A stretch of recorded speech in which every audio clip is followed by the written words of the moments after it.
Hey សួស្តីខ្ញុំបាទតារាស្វាគមន៍បងប្អូនទាំងអស់គ្នាមកកាន់ Channel តារាសម្រាប់រឿង01ថ្ងៃនេះខ្ញុំមកចាក់ផ្សាយឡើងវិញសម្រាប់រឿងព្រះនៃសង្គ្រាមសៀវហ្វាកាលពី5ឆ្នាំមុនខ្ញុំបានផុសម្ដងហើយរឿងហ្នឹងដែល like បច្ចុប្បន្នរឿងមួយហ្នឹងនៅក្នុង YouTube គឺគេលុបចោលអស់ហើយអញ្ចឹងខ្ញុំនឹងផុសសារថ្មីម្ដងទៀតសម្រាប់បងប្អូនដែលមិនធ្លាប់បានមើលកាលពីពេលមុនអាចទស្សនាបានសម្រាប់រឿងមួយនេះគឺល្អមើលខ្លាំងមែនទេបងប្អូនអរគ្នាក៏ប៉ុន្តែដោយសារតែកាលពី5ឆ្នាំមុនគឺជាវីដេអូដែលខ្ញុំធ្វើដំបូងអញ្ចឹងហើយពីភាគ1ដល់ភាគ10ភាគ20ជាអត់សូវបានល្អហ្មងទេនៅពេលដែលបងប្អូនអរគ្នាព្យាយាមមើលឲ្យដល់ភាគខ្ពស់ចាប់ពីភាគទី10ឡើងអីទៅនឹងឲ្យចាប់ផ្ដើមខ្ញុំនិយាយចាប់ផ្ដើម smooth ដែរអញ្ចឹងចាប់ផ្ដើមល្អមើលកាន់តែខ្លាំងសម្រាប់រឿងមួយហ្នឹងល្អមើលតាំងពីភាគ1រហូតដល់ភាគទី80ហើយវាមាន80ភាគដែលឡៃបងប្អូនភាគច្រើនប្រហែលជាដឹងហេតុអ្វីបានខ្ញុំផុសបាត់អញ្ចឹងណាមូលហេតុគឺសលេងខ្ញុំឲ្យតែផុសចូល YouTube ដឹង YouTube remove ឬក៏ពមៀនហើយអញ្ចឹងជាទូទៅមួយ channel ខ្ញុំផុសបានតែមួយវីដេអូឬក៏ពីរវីដេអូអីទេសម្រាប់វីដេអូមួយនេះបន្ទាប់ពីខ្ញុំផុសទៅមិនដឹងថាប្រហែលនាទីឬប្រហែលម៉ោង YouTube លុបទេសង្ឃឹមថាបងប្អូនអរគ្នាបានមើលទាំងអស់គ្នាទៅចុះហើយបើសិនជាមើលទៅបាត់ឬក៏មើលទៅបាត់ភាគឬក៏មើលទៅ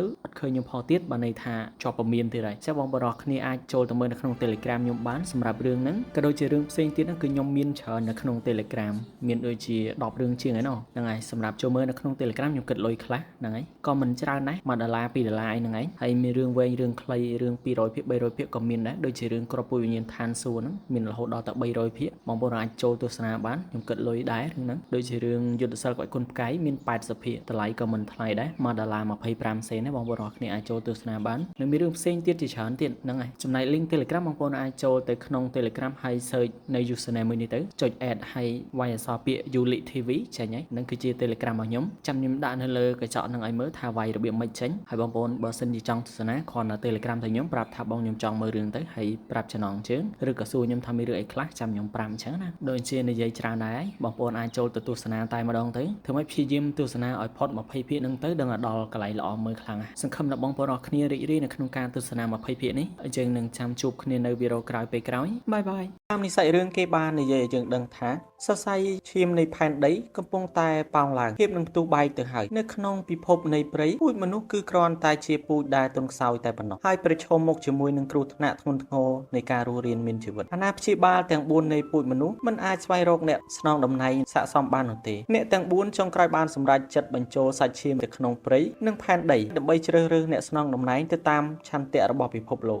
ជំរាបសួរអ្នកទាំងអស់គ្នាអញ្ចឹងផ្ដើមសាច់រឿងនៃភាគទី1នេះយើងបានឃើញមនុស្សចំនួន4នាក់ដែលជាអតិថិប្រយុទ្ធទាំង4កំពុងតែធ្វើការវាយប្រហារជាមួយហ្វូងនៃសត្វចម្លែកដែលមកយាយីនៅក្នុងភូមិនិងវាយលុកចូលទៅតំបន់ដែលជាតំបន់កាន់កាប់របស់អ្នកការពារយើងឃើញថាការវាយប្រហារនោះពិតជាខ្លាំងក្លាមែនទែនដោយពេលនោះម្នាក់នៅក្នុងចំណោមពួកគេបាននិយាយគាត់មិនដែលរំពឹងសោះថាសត្វចម្លែកទាំងអស់នេះនឹងរួមផ្ដុំកម្លាំងគ្នាហើយឡោមព័ទ្ធវាមានអ្នកការពាររបស់គាត់ដូចនេះសោះដែលការរួបរวมនោះធ្វើឲ្យគាត់មិនមានជំនឿចិត្តក្នុងការយកឈ្នះផងដែរតែនេះជាសំណាងគួរសមហើយដែលនៅមានយើងទាំង4អាចទ្រាំទ្របាននៅពេលនេះប៉ុន្តែមើលទៅតាមចំណូលនៃសត្វចម្លែកទាំងអស់នេះគឺហាក់ដូចជាការឡើងឥតឈប់ឈរតតែសោះតើយើងអាចទប់ទល់ជាមួយនឹងពួកវាដោយរបៀបណាហើយស្ថានភាពបច្ចុប្បន្នធ្វើឲ្យខ្ញុំខ្មាស់ដល់បុព្វការីដែលខ្ញុំគ្មានសមត្ថភាពក្នុងការការពារបែបនេះពេលនេះខ្ញុំសូមធ្វើការបូជារាងកាយមួយនេះដើម្បីការពារពិភពលោកដែលគ្មានទីពឹងនេះជាលើកចុងក្រោយទោះបីជាខ្ញុំត្រូវបាត់បង់ជីវិតក៏ដោយសង្ឃឹមថាការលះបង់មួយនេះនឹងមានផលប្រយោជន៍ដល់មនុស្សជាតិទៅចោះដោយមើលឃើញពីទង្វើរបស់សិស្សច្បងបែបនេះសិស្សប្អូនស្រីម្នាក់របស់គាត់បានសួរបញ្ជាក់ថាបងប្រុសតើអ្នកច្បាស់ហើយមែនទេដែលគិតចង់ធ្វើបែបនេះដោយមិនបានរងចាំចម្លើយតបអ្វីតតែសោះពួកគេទាំង3នាក់ផ្សេងទៀតបានប្រើធម្មពលក្នុងខ្លួនរួមផ្សំជាមួយនឹងធម្មពលមេដីហើយបាននិយាយព្រមគ្នាពួកយើងនឹងដើរតាមសិស្សច្បងពួកយើងនឹងដើរតាមសិស្សច្បងសិស្សច្បងធំបាននិយាយដោយអស់រយៈពេល200ឆ្នាំហើយដែលយើងបានការពារវិមានអ្នកការពារនេះរហូតយូរយ៉ាងនេះហើយខ្ញុំមិនដែលរំពឹងសោះថាយើងមិនអាចនឹងរកអ្នកស្នងតំណែងបានតតែសោះខ្ញុំមិនរំពឹងសោះថាយើងនឹងធ្លាក់ចូលទៅក្នុងស្ថានភាពបែបនេះសង្ឃឹមថានឹងមានទេពកោសល្យដ៏អស្ចារ្យជាងពួកយើងកើតឡើងនៅក្នុងត្រកូលនៃមនុស្សហើយបញ្ចប់សង្គ្រាមរវាងមនុស្សនិងសត្វដែលកើតឡើងអស់រយៈពេលរាប់រយឆ្នាំមកនេះហើយនឹងមានការផ្លាស់ប្ដូរនៃព្រេងវាសនារបស់ពូជនៃមនុស្សពិធីបូជាចារការបូជារូបរាងកាយចាប់ផ្ដើមក្រោមការបង្រួបបង្រួមនៃធម៌ពលរាងកាយនិងផែនដីរបស់អ្នកការពារទាំង4រនាំងធម៌ពលមួយបានបង្កើតឡើងនៅលើផ្ទៃមេឃនិងផែនដីដែលបង្កើតជាកម្លាំងដ៏ខ្លាំងមហិមារារាំងចំពោះការវាយប្រហារចូលមករបស់សត្វបិសាចពួកយើងធ្វើការគោរពទៅកាន់ឋានសួគ៌យើងនឹងស្ដាប់បង្គាប់អ្នកការពារវិមានអ្នកការពារអ្នកទាំងអស់គ្នាមិនបានស្លាប់នោះទេនៅក្នុងចិត្តរបស់ពួកយើងការបូជាសាច់និងឈាមថែមទាំងជីវិតអ្នកបរិសុទ្ធទាំង4ដើម្បីជាថ្នូរនិងជីវិតថ្មីរបស់ពូជសាសន៍មនុស្សរបស់ពួកយើងរាល់គ្នាយើងទាំងអស់គ្នាសូម សូមធ្វើការដឹងគុណពិធីបូជានៅតែកំពុងបន្តសិស្សបងធំបានបញ្ចេញនៅកងចក្រនៃកម្ដៅប្រច័ណ្ឌហើយបញ្ចេញមហិទ្ធិឫទ្ធិដ៏មហិមាពេលនេះកម្លាំងធាតុនៃអរេទាំង4បានបង្កើតឡើងពេញលេញកម្លាំងដ៏មហិមាបានបំផ្លាញសត្វបិសាចនៅលើផែនដីទៅតែទាំងអស់កម្លាំងអរេដ៏មហិមានៅតែផ្សាយភេនឥទ្ធិពលស្រោចស្រពមកកាន់ផែនដីរាងកាយរបស់សត្វចម្លែកជាច្រើនត្រូវបានរលាយសូម្បីតែរាងកាយអ្នកការពារទាំង4ក៏ចាប់ផ្ដើមរលាយដូចគ្នាដែរដោយការបំផ្លាញនោះបាននាំយកជីវិតរបស់អ្នកការពារទាំង4ទៅជាមួយផងដែរជ័យជំនះមួយនេះបានធ្វើឲ្យប្រជាជនទាហានជាច្រើនអបអរសាទរនិងដឹងគុណយ៉ាងខ្លាំងទៅលើបុព្វបុរសទាំង4ដោយយើងក្រឡេកមើលមករូបភាពមួយនេះយើងច្បាស់ជាដឹងថាបុរសម្នាក់នេះច្បាស់ជាមេបិសាចដែលនៅក្រោយសង្គ្រាមរវាងមនុស្សនិងសត្វនេះជាមិនខានក្នុងសង្គ្រាមលើកនេះមិនបានធ្វើឲ្យស្ដេចបិសាចស្លាប់នោះទេគ្រាន់តែរងរបួសធ្ងន់តែប៉ុណ្ណោះដោយគាត់បាននិយាយថាការបាត់បង់លើកនេះរបស់ពូជសាសន៍បិសាចគឺជាការបាត់បង់ដ៏ធំធេងត្រូវការពេលវេលាដ៏យូរណាស់ដើម្បីស្ដារស្ថានភាពនេះឡើងវិញបើតាមគាត់ស្មានអាចមិនក្រោម100ឆ្នាំនោះទេក្នុងនោះមានស្ដេចបិសាចក្រោមបង្គាប់និងមានមេទ័ពបិសាចជាច្រើនរបស់គាត់ត្រូវបានស្លាប់ស្ថានភាពនេះបានធ្វើឲ្យកំហឹងរបស់គាត់កាន់តែផ្ទុះឡើងហើយគាត់បាននិយាយថាអ្វីត្បិតតែការខូចខាតលើកនេះធំធេងប៉ុន្តែបើប្រៀបធៀបទៅនឹងការខូចខាតរបស់មនុស្សគឺវាស័ក្តិសមតម្លៃណាស់គំនុំឈាមមួយនេះនឹងត្រូវចងចាំដោយពួកយើងហើយការសងសឹកនឹងកើតឡើងនៅពេលដ៏ខ្លីខាងមុខនេះជាមួយនឹងការបាត់បង់នៃ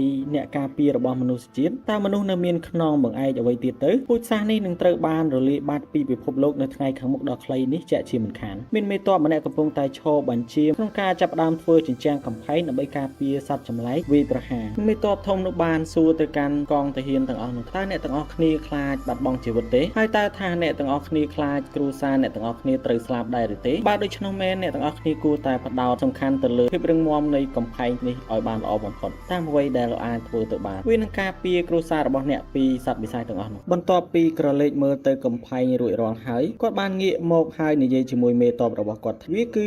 ឺចិត្តដល់ពេលដើម្បីស្វែងរកនិងតែងតាំងអ្នកស្នងតំណែងទាំង4ថ្មីនៃវាមានអ្នកការពារហើយខ្ញុំគឺការពារប្រជាជនទាំងអស់នៅ Guardian បច្ចុប្បន្នហើយពីពេលនេះទៅធ្វើយ៉ាងណាពួកយើងត្រូវតែស្វែងរកអ្នកស្នងតំណែងឲ្យបានឆាប់លោកមេទ័ពបាននិយាយតើយើងអាចជ្រើសរើសអ្នកការពារចំនួន4អ្នកចេញពីមនុស្សរាប់លានអ្នកបានដោយរបៀបណាទីណាដែលមានឆន្ទៈទីនោះគួរតែជាផ្លូវដរាបណាដែលយើងនៅតែរងចាំហើយព្យាយាមស្វែងរកនោះវាមិនពិបាកនោះទេសម្រាប់ពូជសាសន៍មនុស្សយើងក្នុងការផលិតអ្នកដែលមានទេពកោសល្យត្រង់នឹងគាត់ចង់មានន័យថាប្រសិនបើជាគាត់ស្វែងរកអ្នកខ្លាំងមិនបាននោះទេគាត់គ្រាន់តែរងចាំពេលវេលាហើយធ្វើការបណ្ដុះបណ្ដាលក្មេងជំនាន់ក្រោយឲ្យខ្លាំងតែម្ដងទៅគឺបានហើយក្រោមការដាក់បញ្ជាដ៏តឹងតែងអិសរាជជនចំនួន4នាក់បានក្លាយទៅជាស្រមោលខ្វាយរស័តបាត់ទៅកាន់ទិសទាំង4កាត់មកចំណុចមួយទៀតផ្ទៃមេឃអ៊ូអាប់មានពពកខ្មៅដេដាស់រន្ទះបាញ់ផោងផាងឃើញមានបុរសម្នាក់ស្ត្រីពីរបីនាក់ឈរនៅខាងក្រៅបន្ទប់រងចាំស្ត្រីនៅខាងក្នុងបន្ទប់សម្រាលកូនរំពេចនោះយើងឃើញមានស្ត្រីម្នាក់3ទារកដើរសម្ដៅមករកគាត់លុតជង្គង់រួចនិយាយថាចូលរួមអបអរសាទរព្រះចៅអធិរាជទទួលបានបុត្រាមួយអង្គស្របពេលជាមួយគ្នានោះអភូតហេតុធម្មជាតិបានកើតឡើងអាម៉ាត់ម្នាក់ដែលឈរចិត្តព្រះចៅអធិរាជបានបន្លឺសម្លេងថានេះជាការចាប់កំណើតនៃស្ដេចនេះវាគឺជាសំណាងរបស់ពិភពលោកនៃមនុស្សដោយព្រះចៅអធិរាជកំពុងតែបីបុត្រារបស់គាត់នៅក្នុងដៃនោះព្រឹទ្ធាចារ្យម្នាក់ទៀតបាននិយាយថាក្មេងប្រុសម្នាក់នេះគឺកើតឡើងពីពូជសាសន៍នាគរាជនៃសមុទ្រទាំង5ដែលមានឥទ្ធិពលនិងហិទ្ធិឫទ្ធិដ៏អស្ចារ្យអញ្ចឹងឈ្មោះរបស់គេគួរតែត្រូវបានហៅថាវូធានឈ្មោះមួយនេះនឹងធ្វើឲ្យកាន់តែមានអំណាចនិងជោគវាសនាខ្ពស់ព្រះចៅអធិរាជបានបន្លឺសម្លេងថាល្អឈ្មោះល្អបន្ទាប់មកគាត់បានលើកកូនរបស់គាត់ហើយបែរមុខទៅកាន់ផ្ទៃមេឃដែលមាននាគពណ៌ខៀវស្រងាត់ដែលបង្កើតឡើងដោយការប្រមូលផ្ដុំនៃធម្មពលរន្ទះហើយបានផ្ទុកនៅធម្មពលដ៏មហិមាហើយបានបាញ់ចូលទៅក្នុងខ្លួនរបស់ទារកនោះធម្មពលទាំងអស់បានចូលទៅក្នុងខ្លួនរបស់ទារកនោះពេញលេញអធិរាជបានអធិដ្ឋានទូលប្រុសរបស់ខ្ញុំត្រូវតែជាមនុស្សខ្លាំងបំផុតលើលោកនេះយ៉ាងពិតប្រាកដខ្ញុំនឹងបញ្ជូនគេទៅភ្នំ Guardian ដើម្បីបណ្ដុះបណ្ដាលខ្លាចជាអ្នកខ្លាំងនៅលើទឹកដីដូនតាយើងកាត់មកចំណុចមួយដែលយើងឃើញមានអ្នកខ្លាំងម្នាក់កំពុងតែអង្គុយកាន់ពេងតែនៅក្នុងដៃអានសៀវភៅដោយសៀវភៅរបស់គាត់អណ្ដែតចំពីមុខគាត់ដោយគ្មានការជួយកាន់ពីគាត់នោះទេដោយយើងបានឮគាត់និយាយថានិកាយខុនលុនគឺជាកន្លែងហ្វឹកហាត់ដ៏ល្អបំផុតនៅលើពិភពលោកគឺជាកន្លែងដើមកំណើតរបស់សិល្បៈក្បាច់គុណទាំង5របស់មនុស្សហើយនិកាយនេះគឺជានិកាយដ៏អស្ចារ្យបំផុតដែលមានតែអំបូររបស់អ្នកល្បីល្បាញមួយចំនួនឬបុគ្គលដែលខ្លាំងហើយមានទេពកោសល្យខ្ពស់ប៉ុណ្ណោះខ្ញុំដូចជាគ្មានដំណោះស្រាយអ្វីសោះនៅពេលនេះមួយប្រព្រឹត្តភ្នែកបានកន្លងផុតទៅអស់រយៈពេល3ឆ្នាំទៅហើយខ្ញុំហាក់ដូចជាមិនទទួលបានលទ្ធផលអ្វីសោះជាមួយនឹងដំណើរលើកនេះគាត់បាននិយាយបន្តមិនដឹងថាតើមនុស្សម្នាក់ដែលគាត់កំពុងស្វែងរកនោះស្ថិតក្នុងចំណោមពួកគេឬអត់នោះទេគាត់ពិតជាតតម្រេះណាស់ពេលនេះបន្ទាប់ពីអង្គុយផឹកតែហើយរអ៊ូម្នាក់ឯងអស់រយៈពេលជាយូរមកនៅពេលនោះគាត់ស្រាប់តែឮសំឡេងចម្លែកមួយរាងកាយរបស់គាត់បានបាត់ចេញ ចេញពីទីនោះយ៉ាងចម្លែកទៅបង្ហាញខ្លួននៅចំណុចមួយដែលជាទីកន្លែងដែលមានក្មេងប្រុសម្នាក់កំពុងតែដេញតាមវាប្រហារសត្វខ្លាដបងពណ៌សមួយក្បាលវាជារឿងចម្លែកណាស់ដែលថាទូទៅសត្វបិសាចតាមប្រមាញ់មនុស្សតែបើយើងមើលតាមស្ថានភាពនេះហាក់ដូចជាក្មេងប្រុសម្នាក់នោះមានប្រៀបលើសត្វខ្លានោះជាខ្លាំងដែលធ្វើឲ្យសត្វខ្លាមួយក្បាលនោះមិនហ៊ានតតាំងជាមួយក្មេងប្រុសម្នាក់នោ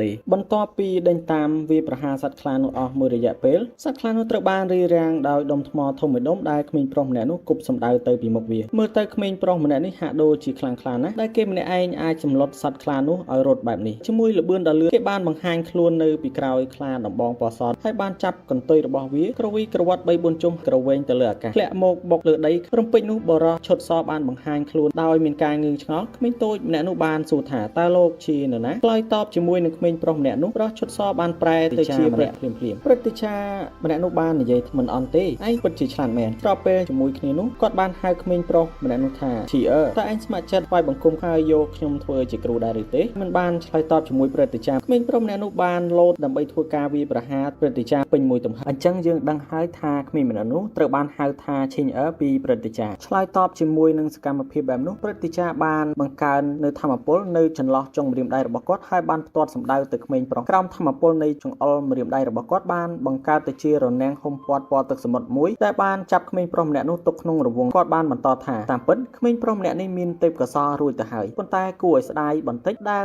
លធម្មពលរបស់គេមិនមែនជាធម្មពលដំរីនាគកន្លែងនេះអត់យល់ទេអត់ដែលស្គាល់ដំរីនាគព្រឹទ្ធាចារ្យបានបន្តថាឈិញអឺឯងមានទេពកោសល្យខ្លាំងណាស់តាមខ្ញុំដើម្បីទៅហ្វឹកហាត់សិល្បៈក្បាច់គុនបន្ថែមខ្ញុំសង្ឃឹមថានាពេលអនាគតសត្វចម្លែកនឹងត្រូវបានស្ងប់ស្ងាត់ទៅវិញដោយទេពកោសល្យដូចជាឯងនិយាយចប់ធម្មពលរបស់គាត់បាននាំយកក្មេងប្រុសម្នាក់នោះបាត់ទៅកាន់ផ្ទៃមេឃឃើញមានក្មេងប្រុសម្នាក់និងក្មេងស្រីម្នាក់ឈរនៅលើស្ពានចំណាស់មួយមើលទៅក្មេងស្រីម្នាក់នោះដូចជាមានធម្មពលខ្លាំងណាស់គាត់ថែមទាំងមានមន្តសណ្ដំហើយអាចបំលាស់ទីនៅក្នុងអាកាសបានផងដែរទំពេញនោះយើងបានស្គាល់ឈ្មោះក្មេងប្រុសម្នាក់នោះដែលត្រូវបានហៅថាសៀវហ្វាងពេលនេះក្មេងស្រីម្នាក់នោះហាក់ដូចជាកំពុងតែចែកចង់ទៅកាន់សៀវហ្វាងដោយគាត់បានសួរថាសៀវហ្វាងតើអ្នកពេញចិត្តខ្ញុំមែនទេតាក់ស្ទើរបន្តិចសៀវហ្វាងបានឆ្លើយតបបានច្បាស់ណាស់ខ្ញុំពេញចិត្តអ្នកសៀវហ្វាងមានដងខាងស្រីញ៉ែតាំងពីតូចដូចអេដមីនដែរដោយអាកប្បកិរិយាអឹមអៀនបន្តិចក្មេងស្រីនោះបានបន្តមុននេះអ្នកបាននិយាយថាអ្នកនឹងធ្វើគ្រប់យ៉ាងដើម្បីខ្ញុំតាពិតទេបើពិតមែននោះខ្ញុំចង់ឃើញអង្កាំនៅលើចិញ្ចើមរបស់អ្នកតើបានទេតាក់ស្ទើរបន្តិចសៀវហ្វាងបាននិយាយថាអ្វីផ្សេងខ្ញុំអាចឲ្យបានប៉ុន្តែអង្កាំនេះលោកគ្រូបាននិយាយថាមិនអាចប្រគល់ឲ្យអ្នកផ្សេងទៀតបានទេឃើញអរិយាប័ត្ររបស់សៀវហ្វាងបែបនេះក្មេងស្រីតូចបានបន្តធ្វើជាយំចុះឯងថានឹងធ្វើអ្វីៗគ្រប់យ៉ាងដើម្បីខ្ញុំនោះអីតាមពិតទាំងអស់នោះសុទ្ធតែជាពាក្យបោកប្រាស់តែប៉ុណ្ណោះក្នុងនាមជាបរិសុទ្ធដែលសម្បូរស្នេហ៍តែចាញ់បោកស្រីស្អាតដូចជាអេដមីននោះពេលដែលឃើញក្មេងស្រីនោះយំសៀវហ្វាងបាននិយាយតើកុំយំបានទេខ្ញុំនឹងប្រគល់វាទៅឲ្យអ្នកបន្ទាប់មកសៀវហ្វាងបានប្រើធម្មពលក្នុងនាមជាម្ចាស់នៃអង្កាំហើយបានស្រូបយកអង្កាំនោះចេញពីចិញ្ចើមរបស់គាត់ប្រគល់វាទៅដៃរបស់ក្មេងស្រីនោះភ្លាមនោះការឈឺចាប់បានកើតឡើងពេញទាំងខ្លួនប្រៀបដូចជាគាត់ត្រូវបានដុតបំផ្លាញវិញ្ញាណខ្លួនឯងយ៉ាងដូចនោះដែរដោយបច្ចុប្បន្នគេមិនបានប្រាប់ថាអង្កាំនោះគឺជាអ្វីនោះទេបន្ទាប់ពីរីករាយជាមួយនឹងអង្កាំដែលទទួលបានមកហើយក្មេងស្រីម្នាក់នោះបាននិយាយទៅកាន់សៀវហ្វាងចាប់ពីពេលដែលខ្ញុំបានអង្កាំនេះរួចហើយខ្ញុំនឹងចាក់ចេញពីអ្នកដូចគ្នាបន្ទាប់ពីបានលើកបែបនេះសៀវហ្វាងដែលរាងកាយរបស់គាត់គ្មានកម្លាំងទាល់តែសោះបន្ទាប់ពីដកអង្កាំចេញនោះបាននិយាយថាហាម៉េចចុះបងស្រីនិយាយថានឹងមិនចាក់ចេញពីខ្ញុំនោះទេមួយជីវិតនេះតើអ្នកកុំធ្វើបែបនេះបានទេបន្ទាប់ពីភ្ញាក់ដឹងខ្លួននៅក្នុងសុបិននោះសៀវហ្វាងត្រូវបានស្រីស្អាតបោកបានសម្រេចហើយសាច់រឿងបានប្រាប់យើងឲ្យដឹងថានោះគ្រាន់តែជាការសុបិនពីអតីតកាលរបស់សៀវហ្វាងតែប៉ុណ្ណោះបើកភ្នែករួចសៀវហ្វាងបានរអ៊ូម្នាក់ឯងហើយយកដៃទះក្បាលរបស់ខ្លួនឯងរួចនិយាយថាហេតុអ្វីខ្ញុំនៅតែសុបិនឃើញស្រីបិសាចនោះម្ដងហើយម្ដងទៀតបែបនេះសៀវហ្វាងអើយសៀវហ្វាងមិនគួរឲ្យល្ងងបែបនេះនោះទេបងប្រុសសៀវហ្វាងតើអ្នកនៅឯណាសៀវហ្វាងមានមេងស្រីស្អាតនៅក្បែរខ្លួនទៀតហើយមិនដឹងថាពេលនេះគាត់ត្រូវបានបោកម្ដងទៀតឬអត់ទេអញ្ចឹងទាំងអស់គ្នាតាមដានជាមួយខ្ញុំសៀវហ្វាងក៏បានឆ្លើយតបស្ដីតូចខ្ញុំគឺនៅទីនេះមិនដឹងថាឈ្មោះរបស់គាត់ឈ្មោះអ្វីនោះទេប៉ុន្តែត្រូវបានហៅថាស្ដីតូចពីសៀវហ្វាងបានបន្តរអ៊ូម្នាក់ឯងថាមិនដឹងថាក្មេងស្រីម្នាក់នោះទៅដល់ទីណាហើយនោះទេបន្ទាប់ពីគាត់បានលួចយកអង្កាំវិញ្ញាណរបស់ខ្ញុំពេលនេះខ្ញុំបានខ្លាចជាសម្រាមនៅក្នុងភូមិនេះរួចជាស្រេចទៅហើយតើបងនៅនឹកម្នាក់ស្រីនោះទៀតតើមែនទេតាមពិតទៅខ្ញុំគ្រាន់តែគិតថាតើពេលនេះនាងកំពុងតែធ្វើអ្វីខ្ញុំគ្រាន់តែចង់បានអង្កាំវិញ្ញាណរបស់ខ្ញុំមកវិញតែប៉ុណ្ណោះពេលនេះនៅមិនទាន់ដល់ពេលហ្វឹកហាត់នោះទេបងប្រុសតើយើងគួរតែត្រឡប់ទៅវិញហើយពួកគេទាំងពីរបានបណ្ដាលគ្នាហើយជជែកគ្នាលេងបណ្ដាសៀវហ្វាងបាននិយាយថាកាលពីមុនគាត់ជាអ្នកខ្លាំងកំពូលនៅភូមិនេះប៉ុន្តែបច្ចុប្បន្នបើតាមការហ្វឹកហាត់របស់គាត់គឺមិនអាចប្រៀបផ្ទឹមបានសូម្បីតែឯងទៀតផងដើមបានមួយសន្ទុះធំពួកគាត់ទាំងពីរបានសម្លឹងមើលដោយបរិសុទ្ធចំណាស់ម្នាក់នោះបាននិយាយថា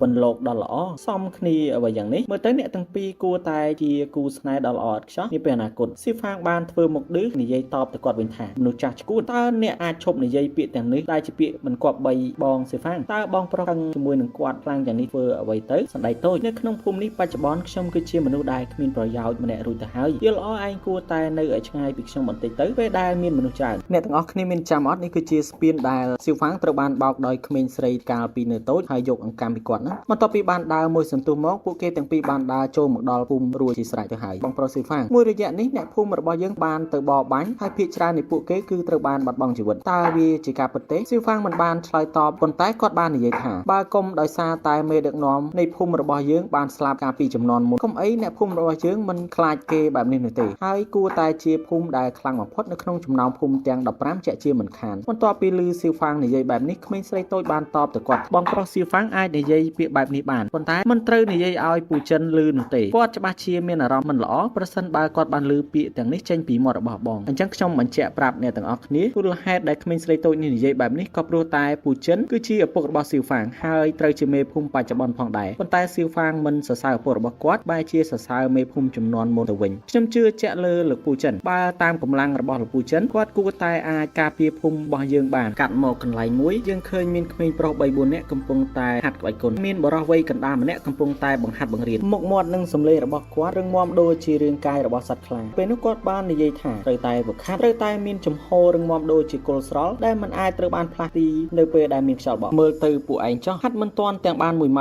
าเป็นพ้องก็มีสถานเพียบแบบนี้แต่หากเราเป็นนุกเมนปรอมันเนี่ยบ้านออกกำลังก็บ้านทะเลจอปีกันไล่ฝึกหัดเกบ้านรู้ชมมันอายฝึกหัดบรรทอแบบนี้เตียบตีหอนน่ะก็เราไว้กันดาวได้ชีครูบังเวิร์กบ้านในยัยคลังถาไอเห็นเชลพ้องไงนี่ยืงนั่งเป็นในบนแทมเมาดอลไอลูกปูจังเป็นในชมถ้าเราไว้บ้านจีชมเตยฝึกหัดแบบนี้จีเรียงรอทั้งให้ซิลฟังให้ไอบ้านจีเรียงรอทั้งเกตายแต่เชลนั่งมันเทอเอาไว้สอนนุลูกปูคือหลุมเอียงนะโดยมันจังเอาขมิ้นต่างนูมันจับการฝึกหัดกดกับบ้านสำหรับจัดให้บัญชีแต่การซิลฟังถาซิลฟังไอ้กราวโชว์ลางฝึกหัดจำนวนใบเมาได้เลือกปีเนี่ยต่างออกนี้จำนวนใบเมาติดพองซิลฟังมันบานตอบต่อไว้นุเตแต่โอนปีเนี่ยระบอบซิลฟังบานในยัยถาโอนมอนแต่ไอ้ทั่วแบบนี้ช่องทั่วบาปกอดเมนเตมันไอ้นุเตวีตรมแต่ใบเมาปนนอกซิลฟังไอ้กลมกระเอิดกระตงเป้ไว้บัดแต่ไอ้ทลอบบานโจเปรย์ดำใบบอบานในขนมอายุประมาณชนะเมนก็ได้มันไต่นุกรอนไต่เชียดัตการไต่ปนนอกปัจจุบันนี้เนี่ยได้ชอบจำนาทะเลมวยในคางสมรามนุมันเมนเชียไอเตรึมันก็ปีบานลือสมได้โกนมอนในแบบนี้ซิลฟังมันไอ้ทั่วใบบานกราปีกระดับกันดับได้ระบบกอดประเพณีลูกปูเชนได้เชียเมพบานสไลด์ลังถาผู้ไอ้ชมเพลียมเตอตาชลุกในแบบนี้เมื่อเตอโดเชียตรงเวอร์ระบบมนุษย์หรือกอเชียสัตว์หรือสายเตอมันตอบต่อไว้ชราเป็นในซิลฟังบานได้ปูเตอทงตึกเลิกวีดาวได้ตะปีมันต่อมากอดบานเชียนเชิงลางเตอตำโรในบังโกลฝึกฮัทให้โทเชียชมโฮเชิงไซนาตินกำปงตายฝึกฮัทไม่เพราะปีเนี่ยบานจะเจคนิควิคือรเมอร์คนครั้งหน้าการปีมุนวิชีมนุษย์เนี่ยได้สมองวอเอาบังโปรซิฟังบังฮัทบังเรียนวีอัมปีระเบียบในการดำดอกอังกรรมในธรรมโพลจีวันเป็นนิวิบายเชียรเมอร์คนแต่เว้นแต่ดังท่าบังโปรซิฟังนึมันตอนอาจฝึกฮัทกับใบกลบานหรือละได้โรงอัตโพลในการบัดบองอังกรรมในชีวิตการปีมุนซิฟังบานในทากมพยไอปนโปรดรับหน้ามันตอนดอมมองกำหนดนุกช่วงมันอาจปราชัยบานเตผู้เช่นบานมันตอบเนี่ยแต่ออกนี้เตยตายฝึกหัดแบบนี้จีเรียงรอดไงซับจำไลแต่งแต่ทวยกาวีประหารหมกเลยพุ่มนั่งประเชียชนบ่อเยืองจีเรียงรอดฉนำเพราะสันบาเนี่ยแต่ออกนี้มันบานฝึกหัดกำลังเนี่ยแต่ออกนี้ประกอบเชื่อมันอาจกรุบกรอนบานใบตอบต่อเชื่อมวยหนังสัตว์ใบสายต่างนู่นเตเปวลีหมกดอลเนี่ยแต่ออกนี้ประกอบชีสลาบเจจีมันคานชีพิเศษคือไอ้ซิฟังเมื่อเคยทาซิฟังปีบากขนมกาตรอมเป็ดไม่เพราะมันเนี่ยบานในยัยตะการหลวงปู่เชนกปูบังฟั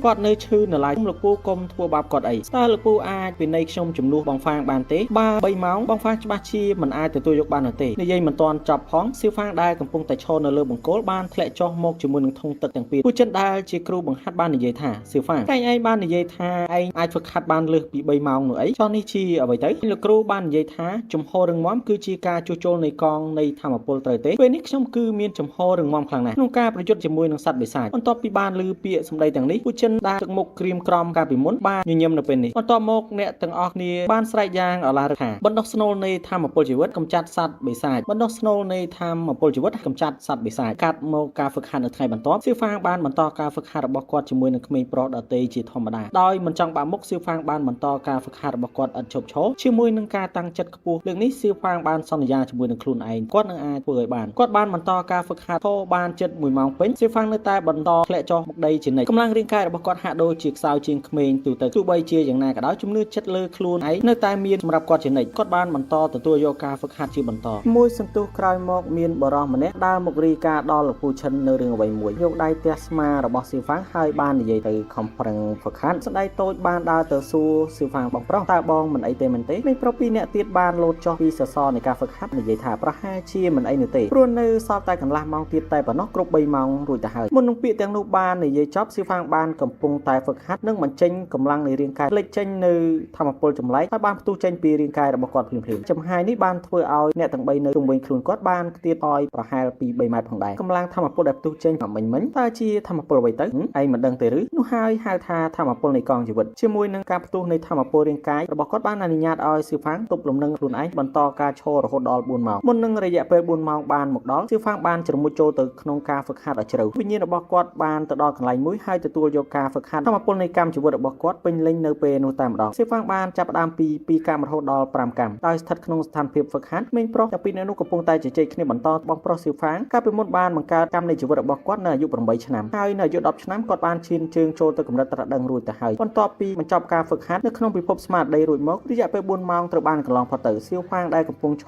រចំហជើងសេះត្រូវបានធ្លាក់មកលើដីមួយទំហឹងក្មេងប្រុសពីរនាក់ទៀតដែលឈរនៅក្បែរនោះបានសម្ដៅទៅកាន់ស៊ីវ៉ាងហើយស្របពេលជាមួយគ្នានោះក្មេងប្រុសដែលមានរហស្សនាមថាកូនមាន់បានដើរមកដល់ទីនោះជាមួយនឹងគ្នារបស់ពួកគេហើយនិយាយថាមនុស្សដែលគ្មានសមត្ថភាពមិនស័ក្តិសមជាសមាជិកនៅក្នុងភូមិនេះនោះទេក្រោកឈរឡើងឯងបង្ហាញមិនតិចទៅមើលថាបន្ទាប់ពីហ្វឹកហាត់4ម៉ោងឯងខ្លាំងប៉ុណ្ណាទៅហើយក្មេងប្រុសម្នាក់ដែលបានឈរពីក្រោយគេនោះបាននិយាយថាហេបងធំតាមដែលខ្ញុំមើលទៅសម្រាប់នៅតែជាសម្រាប់ដដែលហ្នឹងតំណែងជាមេដឹកនាំក្នុងភូមិនេះអនាគតគួរតែបានទៅលើលបងធំតើពួកឯងកុំហួសហេតុពេកបានទេបិទមាត់ឈប់និយាយច្រើនតទៀតទៅខ្ញុំនិយាយច្រើនមែនទេពេលនេះអ្នកចេះនិយាយថាខ្ញុំនិយាយច្រើនផងឬចុះពេលដែលស៊ីវ៉ាងនិយាយមើលងាយខ្ញុំពេលនោះហើយអ្វីក៏ឯងមិននិយាយថាស៊ីវ៉ាងនិយាយច្រើនដែរទៅយើងច្បាស់ក្នុងចិត្តណាស់ថាអនាគតបងស៊ីវ៉ាងនឹងក្លាយទៅជាអ្នកដឹកនាំនៅក្នុងភូមិនេះមិនប្ររហាសនាមកូនមាន់បាននិយាយថាដេកស្រមៃទៅបន្ទាប់ពីនេះយើងនឹងបង្រៀនអាសម្រាប់មួយនេះនឹងមេរៀនខ្លះពេលនោះគេបានច្រានក្មេងប្រុសម្នាក់ទៀតឲ្យចេញហើយដើរសម្ដៅទៅរកស៊ីវ៉ាងបន្ទាប់ពីឃើញសកម្មភាពបែបនេះសណ្ដែកតូចបានបង្ហាញខ្លួននៅមុខស៊ីវ៉ាងចេតនាចង់ការពារឯងឆាប់ចុះចាញ់ទៅសណ្ដែកតូចឈរពីមុខស៊ីវ៉ាងបានតបថាបើឯងមានសមត្ថភាពមែននោះឯងប្រយុទ្ធជាមួយខ្ញុំសិនទៅសម្រាមនៅតែជាសម្រាមនៅពីក្រោយមនុស្សស្រីគឺជារឿងដ៏ត្រឹមត្រូវណាស់សម្រាប់ឯងប្រពេចនោះក្មេងប្រុសដែលមានរហស្សនាមថាកូនមាន់បានបំផ្ទុះធម្មពលរាងកាយរបស់គេបានឆ្ពោះទៅកាន់សណ្ដែកតូចមុននឹងកណ្ដាប់ដៃរបស់គេត្រូវបានបញ្ជូនទៅដល់សណ្ដែកតូចកម្លាំងធម្មពលចម្លែកមួយបានសាយភាយចេញពីដៃទាំងសងខាងរបស់សណ្ដែកតូចបំបុកជាមួយនឹងធម្មពលរបស់ក្មេងប្រុសនោះពេញមួយទំហឹងសណ្ដែកតូចតើឯងមិនអីទេមែនទេភ្លាមៗនោះសំឡេងស្នែងប្រកាសអាសន្ននៅក្នុងភូមិបានបន្លឺឡើងដែលជាសញ្ញាបង្ហាញថានេះកំពុងតែមានការវាយប្រហារពីសត្វចម្លែកមកលើភូមិរបស់ពួកគេមានប្រជាជនជាច្រើនរួមទាំងអ្នកប្រយុទ្ធស្ម័គ្រចិត្តនៅក្នុងភូមិមួយចំនួនធំបានចេញទៅប្រយុទ្ធក្នុងនោះក៏មានលោកពូឈិនដែលជាឪពុករបស់ស៊ីវ៉ាងដែលជាមេភូមិបច្ចុប្បន្នផងដែរគាត់បានកំពុងធ្វើដំណើរទៅប្រយុទ្ធស៊ីវ៉ាងមិនអាចចូលទៅសមរភូមិប្រយុទ្ធបាននោះទេគាត់បានត្រឹមតែឈរសម្លឹងមើលពុករបស់គាត់បានចាក់ចេញជាមួយនឹងអ្នកប្រយុទ្ធការពារភូមិផ្សេងទៀតស្ថានភាពដ៏តឹងតែងមួយកំពុងតែកើតឡើងស៊ីវ៉ាងក៏នៅពីក្រោយរបងការពារបានបន្លឺឡើងវាគឺជាហ្វូងជ្រូកធ្មេញយក្សពេលនេះយើងឃើញមានហ្វូងជ្រូកជាច្រើនដែលដឹកនាំដោយមេតបជ្រូកមួយក្បាលសម្រែកដោយរំកើមេរំជួយដីបានបន្លឺឡើងជាបន្តបន្ទាប់ដោយហ្វូងបិសាចជ្រូកពូឈិនបានស្រែកឡើងថាសម្លាប់សម្រែកដែលធ្លាប់ស្គាល់បានបន្លឺឡើងម្ដងទៀតគឺជាសម្រែកជ្រូកធ្មេញយក្សខណៈពេលនេះការប្រយុទ្ធស៊ីសាច់ហត់ឈាមរវាងពូជសាសមនុស្សនិងបិសាចនៃសត្វចម្លែកបានធ្វើឡើងម្ដងទៀតបំលាស់ទីពី3ជំហានពូឈិនបានទៅដល់ជ្រូកមួយក្បាលយ៉ាងរហ័សជាមួយនឹងក្បាច់លំពេងប្រចាំត្រកូលសម្រុកចូលទៅកាន់ជ្រូកទី1ហើយបានបំបែកសាកសពវាយ៉ាងសាហាវពូឈិនបន្តបោះជំហានទៅមុខចេតនាសម្លាប់បានសាយភាយចេញពីរាងកាយរបស់គាត់ជ្រូកចំនួន4ក្បាលទៀតត្រូវបានសម្លាប់ដោយលំពេងនៅក្នុងដៃរបស់គាត់ដោយសារតែចំនួនដ៏ច្រើននៃពងសត្វជ្រូកបានឡោមព័ទ្ធពូឈិនពី4ទិសផ្សេងគ្នាដោយមិនទុកចន្លោះឲ្យគាត់ក្នុងការរត់គេចនោះទេជាមួយនឹងធម្មពលដែលគាត់មានសត្វជ្រូកទាំង4នោះមិនអាចជាឧបសគ្គសម្រាប់គាត់ឡើយបំផ្ទុះនៃធម្មពលមួយត្រូវបានធ្វើឡើងជ្រូកទាំង4ក្បាលបានខ្ទាតចេញជាមួយនឹងរបួសដ៏ធ្ងន់ធ្ងរក្រឡេកមកមើលការវាយប្រហាររបស់អ្នកការពារភូមិវិញសមត្ថភាពរបស់ពួកគាត់ត្បិតថាមិនខ្លាំងដោយពូឈិនប៉ុន្តែគឺអាចការពារខ្លួននិងប្រយុទ្ធជាមួយកសត្វបិសាចបានការប្រយុទ្ធកំពុងតែបន្តជាមួយនឹងចំនួនដ៏ច្រើនរបស់សត្វជ្រូកបិសាចទាំងអស់នោះបរិសម្នាក់ត្រូវបានវាយប្រហារខ្លួនប្រាណរបស់គាត់បានខ្ទាតចេញចម្ងាយប្រហែល10ម៉ែត្រមុននឹងធ្លាក់រមៀលទៅលើដីជុំវិញខ្លួនរបស់គាត់ត្រូវបានហុំព័ទ្ធដោយជ្រូកធ្មេញយក្សជាច្រើនជ្រូកមួយក្បាលបានស្ទុះទៅមុខជាមួយនឹងល្បឿនដ៏លឿនបំរុងនឹងសង្គ្រប់គាត់ទៅហើយលំពេញថ្មរបស់ពូឈិនបានចោលពីចម្ងាយយ៉ាងសាហាវបំបុកដោយផ្ទាល់ជាមួយនឹងជ្រូកមួយក្បាលនោះធ្វើឲ្យវាបាត់បង់ជីវិតភ្លាមៗមិនទាន់អស់នោះទេពូឈិនបានទន្ទ្រាំជើងពី3ដងហើយអណ្ដែតខ្លួនទៅលើអាកាសលំពេញមួយត្រូវបានចោលពេញមួយទំហឹងជ្រូកធ្មេញយក្សមិនក្រោម10ក្បាលត្រូវបានស្លាប់ភ្លាមៗទស្សនវិជ្ជានេះក៏បានឃើញដោយស៊ីវ៉ាងផងដែរបរិសម្នាក់បានលើកសរសើរពូឈិនថាបងធំពិតជា ខ្លាំងមែនទោះបីជាខ្ញុំជាអ្នកខ្លាំងទី2នៅក្នុងភូមិនេះក៏ដោយបើតាមសមត្ថភាពរបស់ខ្ញុំទោះបីជាច្រើនឆ្នាំទៀតក៏ខ្ញុំមិនអាចប្រៀបធៀបនឹងបងបានដែរក្នុងដៃបានអូសសត្វជ្រូកមួយក្បាលពូឈិនបាននិយាយការសម្អាតសមរភូមិនេះខ្ញុំនឹងទុកវាឲ្យអ្នកយើងកាត់មកចំណុចមួយទៀតយើងឃើញមានទាហានមួយក្រុមដែលក្នុងដៃរបស់គាត់ហាក់ដូចជាកាន់របស់ចម្លែកម្យ៉ាងដូចជាគាត់កំពុងតែស្វែងរកអ្វីមួយយ៉ាងដូច្នោះដែរបន្ទាប់ពីគាត់ហាក់ដូចជាបានយល់ពីអ្វីម្យ៉ាងគាត់បាននិយាយដោយទំនុកចិត្តថាឆ្ពោះទៅទិសអាគ្នេយ៍ភ្លាមទៅពេលនោះយើងបានដឹងថាគាត់កំពុងតែនិយាយរអ៊ូជាមួយមេតបម្នាក់យើងគឺបានចាក់ចេញមកយូរណាស់ទៅហើយតើអ្នកច្បាស់ទេថាយើងនឹងអាចរកឃើញដូនតានៅទីនោះគាត់បាននិយាយទៀតថាបើយើងរកមិនឃើញយើងត្រូវតែព្យាយាមរកខ្ញុំដឹងថាអ្នកព្រួយបារម្ភខ្ញុំជឿជាក់ថាវិញ្ញាណដូនតានឹងនៅទីនោះប្រសិនបើប្រលឹងអ្នកការពារទាំង4អាចត្រឡប់មកវិញនោះវាគឺជារឿងដែលល្អណាស់អ្នកទាំងអស់គ្នាខ្ញុំមិនដឹងថាម្នាក់ដែលអង្គុយលើដំរីនឹងជាស្ដេចឬក៏ជាលោកម្ចាស់ឬក៏ជាព្រឹទ្ធាចារ្យខ្ញុំគិតថានៅខាងមុខនោះជាទឹកដីរបស់ដូនតាហេតុអ្វីក៏ជាព្រៃដ៏ជ្រៅបែបនេះស្ដេចអង្គនោះបានតបថាក្រោយសង្គ្រាមដ៏ធំរវាងមនុស្សនិងសត្វពីសម័យមុនកន្លែងនេះបានប្រែទៅជាវាលរហោស្ថានឬក៏ជាព្រៃភ្នំថ្មសានេះមានតែបុព្វបុរសមួយចំនួនប៉ុណ្ណោះដែលនៅសល់បន្ទាប់ពីបាត់បង់ជីវិតអ្នកស្នងតំណែងនៃឈាមដូនតាគួរតែនៅទីនេះគាត់គួរតែជាមនុស្សដែលយើងកំពុងតែស្វែងរកហើយរស់នៅទីនេះខ្ញុំសង្ឃឹមថាដំណើរលើកនេះរបស់យើងនឹងទទួលបានផ្លែផ្កាយ៉ាងគាប់ចិត្តក្មេងប្រុសនិងក្មេងស្រីកំពុងតែជជែកគ្នាដោយក្មេងស្រីទុនបាននិយាយថាទីតាំងរបស់ផ្ទះបងសៀវហ្វាំងពិតជាល្អណាស់គឺបានសាងសង់កណ្ដាលភូមិតែម្ដងក្មេងប្រុសនោះបានតបថានោះក៏ដោយសារតែលពូឈិនគឺជាអ្នកដឹកនាំនៃភូមិនេះមើលទៅគាត់គឺអស្ចារ្យណាស់ប៉ុន្តែគាត់ស្ថិតក្នុងគ្រោះថ្នាក់គ្រប់ពេលនៅពេលដែលសត្វចម្លែកវាលោកមកកាន់ភូមិព្រោះថាគាត់ជាមនុស្សទី1ដែលបានចូលទៅសមរភូមិប្រយុទ្ធពេលនោះពូឈិនដ៏មហិមាបានលើកជ្រូកយក្សដោយផ្ទាល់នៅលើស្មារបស់គាត់ហើយដើរសម្ដៅចូលទៅក្នុងផ្ទះគាត់បានទម្លាក់សត្វជ្រូកនោះចុះហើយនិយាយទៅកាន់សៀវហ្វាំងយកស្បែករបស់វាធ្វើជាសម្ភារៈហើយហាន់សាច់របស់វាធ្វើជាម្ហូបនៅពេលដែលសៀវហ្វាំងសម្លឹងមើលជ្រូកយក្សនោះគាត់បានស្រមើស្រមៃទៅទិដ្ឋភាពអតីតកាលពេលដែលឪពុករបស់គាត់កំពុងតែសម្លាប់សត្វតោជាច្រើនក្បាលនៅពេលនោះគាត់បានប្រដៅសៀវហ្វាំងធ្វើជាមនុស្សត្រូវតែមានទំនួលខុសត្រូវការពារមនុស្សចាស់ស្ត្រីនិងក្មេងៗក្នុងភូមិដរាបណាយើងមិនស្លាប់មិនអនុញ្ញាតឲ្យសត្វបិសាចទាំងអស់នេះចូលកន្លះចំហៀនចូលទៅក្នុងភូមិរបស់យើងបាននោះទេពេលដែលគាត់កំពុងតែប្រដៅសៀវហ្វាំងក្រឡេកមើលទៅក្រោយក៏បានឃើញសៀវហ្វាំងរត់បាត់ទៅហើយពេលនោះគាត់បានជពុបជើងដួលនៅនឹងមុខតោដ៏ធំមួយក្បាលសត្វមួយក្បាលនោះធៀបនឹងត្របាក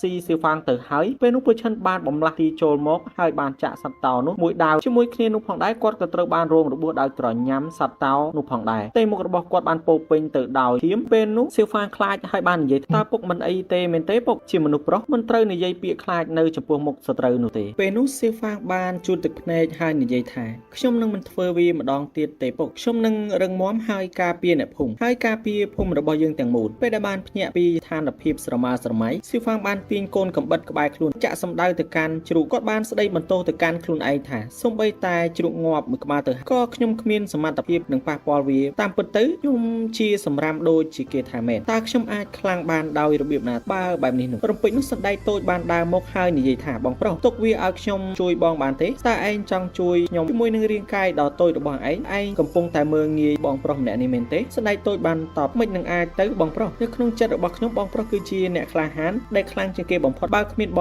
ងទេខ្ញុំច្បាស់ជាត្រូវបានចចកស៊ីតាំងពីយូរណាស់មកហើយហាតាមពិតទៅឯងមានមនសិការដែរតើមិនអីទេថ្ងៃនេះបងប្រុសនឹងធ្វើសាច់អាំងពិសេសឲ្យឯងញ៉ាំបន្ទាប់មកយើងឃើញមានក្មេងប្រុស2នាក់ដើរមកហើយស្រែកថាបងធំតើមានចំណែករបស់ពួកយើងទេថាប់ចូលមកពួកយើងនឹងរៀបចំមួយចំណែកសម្រាប់ចែកទៅបងប្អូនដែលរស់នៅក្នុងភូមិហើយយើងនឹងរីករាយជាមួយសាច់នេះទាំងអស់គ្នាសកម្មភាពនិងសម្ដីទាំងអស់របស់សៀវហ្វាំងត្រូវបានស្ដាប់ឮដោយឪពុករបស់គាត់កូនប្រុសឆន្ទៈរបស់ឯងគឺពិតជាធ្វើឲ្យពុកងាប់ស្ញែងមែនយើងកាត់មកចំណុចបន្ទាប់ទៀតពេលនេះយើងឃើញមានបរិសុទ្ធឈុតសម្នាក់បានសួរទៅបរិសុទ្ធដែលកាន់ដៃខ្លួនឯងជាមួយនឹងរបួសថាតើយ៉ាងម៉េចហើយការប្រយុទ្ធគ្នាប្រហែលថ្ងៃមកនេះបរិសុទ្ធម្នាក់នោះបានឆ្លើយតបនោះនៅក្នុងភូមិហាងសៅបានវាយប្រហារមកភូមិឡុងរបស់យើងដោយបច្ចុប្បន្ននេះអ្នកភូមិមិនហ៊ានចេញពីផ្ទះរបស់ពួកគេទេហើយក្មេងៗដែលហ្វឹកហាត់ក៏បានផ្អាកការហ្វឹកហាត់របស់គេរួចហើយកាត់មកចំណុចបន្តទៀតក្មេងប្រុសដែលមានរហស្សនាមថាកូនមន់ពេលនេះគេបានចាក់ចេញពីការហ្វឹកហាត់ហើយស្រែកយ៉ាងត្រេកអរពេលនេះខ្ញុំបានយល់ពីធម្មពលនៃអង្កាំជីវិតហើយនៅពីមុខក្មេងប្រុសម្នាក់នោះបរិសុទ្ធចំណាស់ម្នាក់បានស្រែកទាំងសប្បាយចិត្តអស្ចារ្យមែនត្រឹមតែអាយុ14ឆ្នាំប៉ុណ្ណោះឯងបានបើកជីបចររបស់ឯងហើយបង្កើតបានអង្កាំនៃជីវិតទៅហើយពេលនេះជីវិតរបស់ឯងគឺអាចរីកចម្រើនដោយគ្មានដែនកំណត់នោះទេប៉ុន្តែបើតាមអ្វីដែលយើងបានដឹងសៀវហ្វាំងដូចជាបានបង្កើតអង្កាំនៃជីវិតមុនឯងទៅទៀតប៉ុន្តែបច្ចុប្បន្នអង្កាំជីវិតរបស់គេគឺត្រូវបានលួចបាត់ទៅហើយបាច់គុណរបស់គេគឺត្រូវបានរលាយទាំងស្រុងដូច្នេះបច្ចុប្បន្នក្មេងដែលខ្លាំងជាងគេបំផុតនៅក្នុងភូមិនោះគឺមានតែឯងម្នាក់គត់ឪពុកម្នាក់នេះពិត ពិតជាមានមោទនភាពលើឯងខ្លាំងណាស់ចឹងជាបានដឹងហើយអ្វីដែលក្មេងប្រុសម្នាក់នេះគិតក្នុងចិត្តនោះគឺធ្វើការសងសឹកទៅលើស៊ីវហ្វាងថ្ងៃស្អែកក្មេងតូចដែលមានរហស្សនាមថាកូនមាត់បានធ្វើដំណើរទៅកន្លែងហ្វឹកហាត់ជាធម្មតាពេលនោះព្រះអង្គម្ចាស់ក៏បាននៅទីនោះផងដែរគាត់បាននិយាយក្មេងប្រុសម្នាក់នេះគឺជាពន្លកថ្មីមើលទៅគេដូចជាបានបង្កើតអង្កាំនៃជីវិតថ្មីនេះផងដែរគេនៅក្មេងអាចជាបង្គោលដ៏រឹងមាំនៅថ្ងៃអនាគតក្រោយពីបានឮដូច្នេះមេតបដែលនៅចិត្តព្រះអង្គម្ចាស់នោះបាននិយាយខ្ញុំនឹងយកក្មេងប្រុសម្នាក់នេះធ្វើជាសិស្សពីព្រោះថាបច្ចុប្បន្ននេះខ្ញុំនៅមិនទាន់មានសិស្សនៅឡើយកាត់មកការបង្ហាត់របស់លោកគ្រូស៊ីវហ្វាងជាមួយនឹងស្រីស្អាតស៊ីវហ្វាងបាននិយាយថាក្បាច់កន្ទុយនេះត្រូវតែមានចលនារហ័សមិនដែលដៃទៅតាមធម្មជាតិគុំរឹងទៅតឹងខ្លាំងពេកត្រូវហើយគឺបែបនេះសណ្ដែកតូចឯងពិតជាយល់បានលឿនណាស់ប៉ុន្តែជើងគឺមិនត្រូវដាក់បែបនេះទេបន្ទាប់មកស៊ីវហ្វាងក៏បានអោនទៅកាច់ជើងរបស់សណ្ដែកតូចធ្វើឲ្យនាងបានដួលមកលើគាត់តែម្ដងត្រង់នេះអ្នកទាំងអស់គ្នាដឹងថាស៊ីវហ្វាងឈាមច្រមុះដោយសារអីទេសណ្ដែកតូចបានប្រញាប់សួរថាបងស៊ីវហ្វាងតើបងកើតអីឬអត់ឲ្យខ្ញុំសុំទោសស៊ីវ៉ាងបានទាត់ង៉ារបស់នាងហើយនិយាយថាមិនអីទេពេលនោះព្រះអង្គម្ចាស់ជាមួយនឹងមេតបហើយនឹងទាហានរបស់គាត់បានទៅដល់មុខផ្ទះរបស់ស៊ីវហ្វាងរួចរាល់ហើយគាត់បាននិយាយមិននឹកស្មានថាក្មេងៗនៅភូមិនៃទឹកដីរបស់ដូនតាគឺមានទេពកោសល្យអស្ចារ្យដូចនេះសោះពីដើមនិស័យរឿងជាងឃើញមានព្រឹទ្ធាចារ្យម្នាក់កំពុងតែអង្គុយតាំងសមាធិបន្ទាប់ពីគាត់បានបើកភ្នែកគាត់បាននិយាយថាវាគួរតែដល់ពេលហើយពេលដែលរងចាំគឺបានមកដល់ហើយសណ្ដែកតូចដែលបានដួលលើស៊ីវហ្វាងកាលពីភាគមុនដល់ភាគថ្មីនេះនៅមិនទាន់បានក្រោកនៅឡើយទេក្រុមនៃមេតបនិងស្ដេចបានមកដល់មុខផ្ទះរបស់ស៊ីវហ្វាងបន្ទាប់ពីស៊ីវហ្វាងបានឃើញក្រុមមនុស្សទាំងអស់នោះដើរចូលមកគាត់បាននិយាយស្វាគមន៍អំបញ្ញមិញនេះខ្ញុំរវល់តែប្រឡែងលេងជាមួយប្អូនស្រីដូច្នេះមិនបានឃើញថាលោកម្ចាស់ចូលមកតើខ្ញុំអាចសួរអ្នកទាំងអស់គ្នាបានទេថាមានបញ្ហាអ្វីអាចខ្ញុំជួយមែនទេស៊ីវហ្វាងបានគុំដៃទាំងពីរហើយនិយាយប្អូនស្រីឯងទៅយកកៅអីមកដើម្បីឲ្យលោកម្ចាស់អង្គុយលោកមេតបបានសើចហើយនិយាយទៅកាន់ព្រះអង្គម្ចាស់កាយវិការរបស់ក្មេងប្រុសម្នាក់នេះគឺកម្រហើយនឹងកម្រខ្ញុំពិតជាពេញចិត្តនឹងការគួរសមរបស់គាត់ភ្លាមនោះក្មេងប្រុសដែលមានរហស្សនាមថាកូនមាត់បានលេចចេញក្រោយខ្នងរបស់លោកមេតបហើយស្រែកថាស៊ីវហ្វាងឯងសូមជួយខ្ញុំផងពេលឃើញបែបនេះស៊ីវហ្វាងនិយាយទៅកាន់ស្ដេចអង្គនោះថាលោកតាហេតុអ្វីបានជាលោកតាចាប់សិស្សច្បងម្នាក់នេះស្ដេចនោះឆ្លើយតបថាតាមពិតទៅពូម្នាក់នេះមិនបានចាប់គាត់នោះទេពូម្នាក់នេះគ្រាន់តែចង់យកគាត់ធ្វើជាកូនសិស្សតែប៉ុណ្ណោះស្ដេចបាននិយាយថាតើឯងឈ្មោះស៊ីវហ្វាងមែនទេស៊ីវហ្វាងបានឆ្លើយថាត្រូវហើយលោកតាគឺជាខ្ញុំលោកតាសូមអញ្ជើញអង្គុយហើយចាំនិយាយបន្តមកស៊ីវហ្វាងបាននិយាយទៅកាន់សណ្ដែកតូចឯងទៅយកសាច់ក្រៀមមួយចំនួនមកដើម្បីឲ្យលោកតានិងលោកពូពិសាលោកមេតបបានសើចហើយសរសើរទៅកាន់ស៊ីវហ្វាងម្ដងហើយម្ដងទៀតមិញប្រុសម្នាក់នេះពិតជាឆ្លាតតើអ្នកណាជាអ្នកបង្រៀនឯងទៅស៊ីវហ្វាងបានឆ្លើយឪពុករបស់ខ្ញុំគឺជាអ្នកបង្រៀនខ្ញុំលោកម្ចាស់តើលោកម្ចាស់មកភូមិរបស់ខ្ញុំគ្រាន់តែដើម្បីយកកូនមាន់ធ្វើជាសិស្សតែប៉ុណ្ណោះតើត្រូវទេគេគ្រាន់តែជាក្មេងប្រុសដ៏ល្ងងម្នាក់ប៉ុណ្ណោះចុះមិនដេចលោកម្ចាស់មិនមើលខ្ញុំ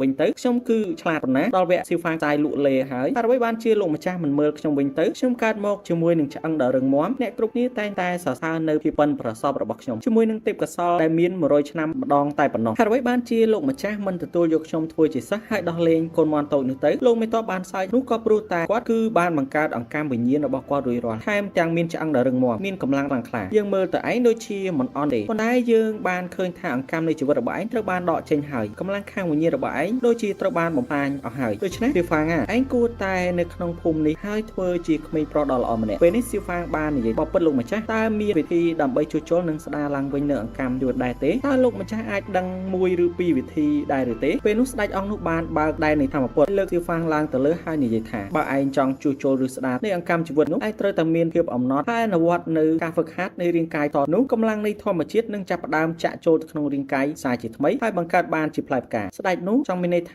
ាពេលដែលស៊ីវហ្វាងអាចប្រើកម្លាំងធម្មជាតិនិងកម្លាំងរាងកាយរបស់គាត់ផ្លាស់ប្ដូរគ្នាទៅវិញទៅមកបាននោះកម្លាំងធម្មជាតិអាចបង្កើតអង្កាំនៃជីវិតរបស់គាត់សារឡើងវិញបានរំពេចនោះស្រមោលលំពេងមួយបានលេចឡើងពីខាងក្រោយចាក់សម្ដៅទៅស្ដេចពីលើអាកាសមកក្មេងតបបានរារាំងនឹងការវាយប្រហារមួយនោះភ្លាមបំផ្ទុះកម្លាំងធម្មពលធ្វើឲ្យពូឈិនទៀតថយទៅក្រោយលោកមេតបបាននិយាយពិតជាគួរឲ្យចាប់អារម្មណ៍បន្ទាប់មកលំពេងដល់ខ្លាំងហើយខ្លាំងបានទម្លុះទៅអាកាសម្ដងហើយម្ដងសម្ដៅទៅលោកមេតបបាននិយាយថាមិនអន់នោះទេប៉ុន្តែវាហាក់ដូចជាមានគម្លាតឆ្ងាយណាស់បើប្រៀបធៀបជាមួយនឹងខ្ញុំដៃខាងឆ្វេងរបស់គាត់ចាប់លំពេងដោយទាល់ហើយបានប្រើដៃស្ដាំផ្ទះមួយដៃទៅលើទ្រង់ពូឈិនមួយដៃនោះបានអនុញ្ញាតឲ្យពូឈិនហោះឡើងទៅក្រោយយ៉ាងងាយ10ម៉ែត្រភ្លាមនោះសណ្ដែកតូចបានមកដល់ឃើញស្ថានភាពបែបនេះកំហឹងនៅក្នុងខ្លួនបានទុះឡើងជាមួយនឹងធម្មពលដ៏មហិមារាងកាយរបស់គាត់ទាំងមូលបានតែខ្លាយទៅជាធម្មពលពណ៌សទាំងស្រុងហើយពេលនេះគាត់បានប្រែយ៉ាងខ្លាំងថាអ្នកទាំងអស់គ្នាគ្មានសិទ្ធិធ្វើបាបបងប្រុសស៊ីវហ្វាងនិងលោកពូឈិននោះទេបន្ទាប់មកយើងបានឃើញធម្មពលដ៏មហិមាដែលបានសាយភាយចេញពីរាងកាយរបស់សណ្ដែកតូចដាច់អង្គនោះបាននិយាយថាគឺជាធម្មពលបែបនេះហើយគឺជាធម្មពលបែបនេះហើយទីបំផុតខ្ញុំបានរកឃើញហើយស៊ីវហ្វាងដែលបានងើបពីដួលបានស្រែកទៅកាន់ស្ដេចនោះភ្លាមលោកតាមិនអាចធ្វើបាននាងនោះទេស៊ីវហ្វាងបានកាន់កាំបិតពីរនៅក្នុងដៃលោតសំកាំងទៅលើអាកាសចាក់តម្រង់ទៅខ្នងរបស់ព្រះអង្គជាមួយនឹងកម្លាំងបច្ចុប្បន្នរបស់ស្ដេចនោះស៊ី siêu phangមិនអាចសំបីតែចូលទៅចិត្តខ្លួនរបស់គាត់ផងមុននឹងដៃព្រះអង្គម្ចាស់បានចាប់ទៅលើសណ្ដែកតូចខ្សែមួយបានហោះមកហើយចាប់រាងកាយរបស់នាងហោះទៅឆ្ងាយដោយនោះគឺជា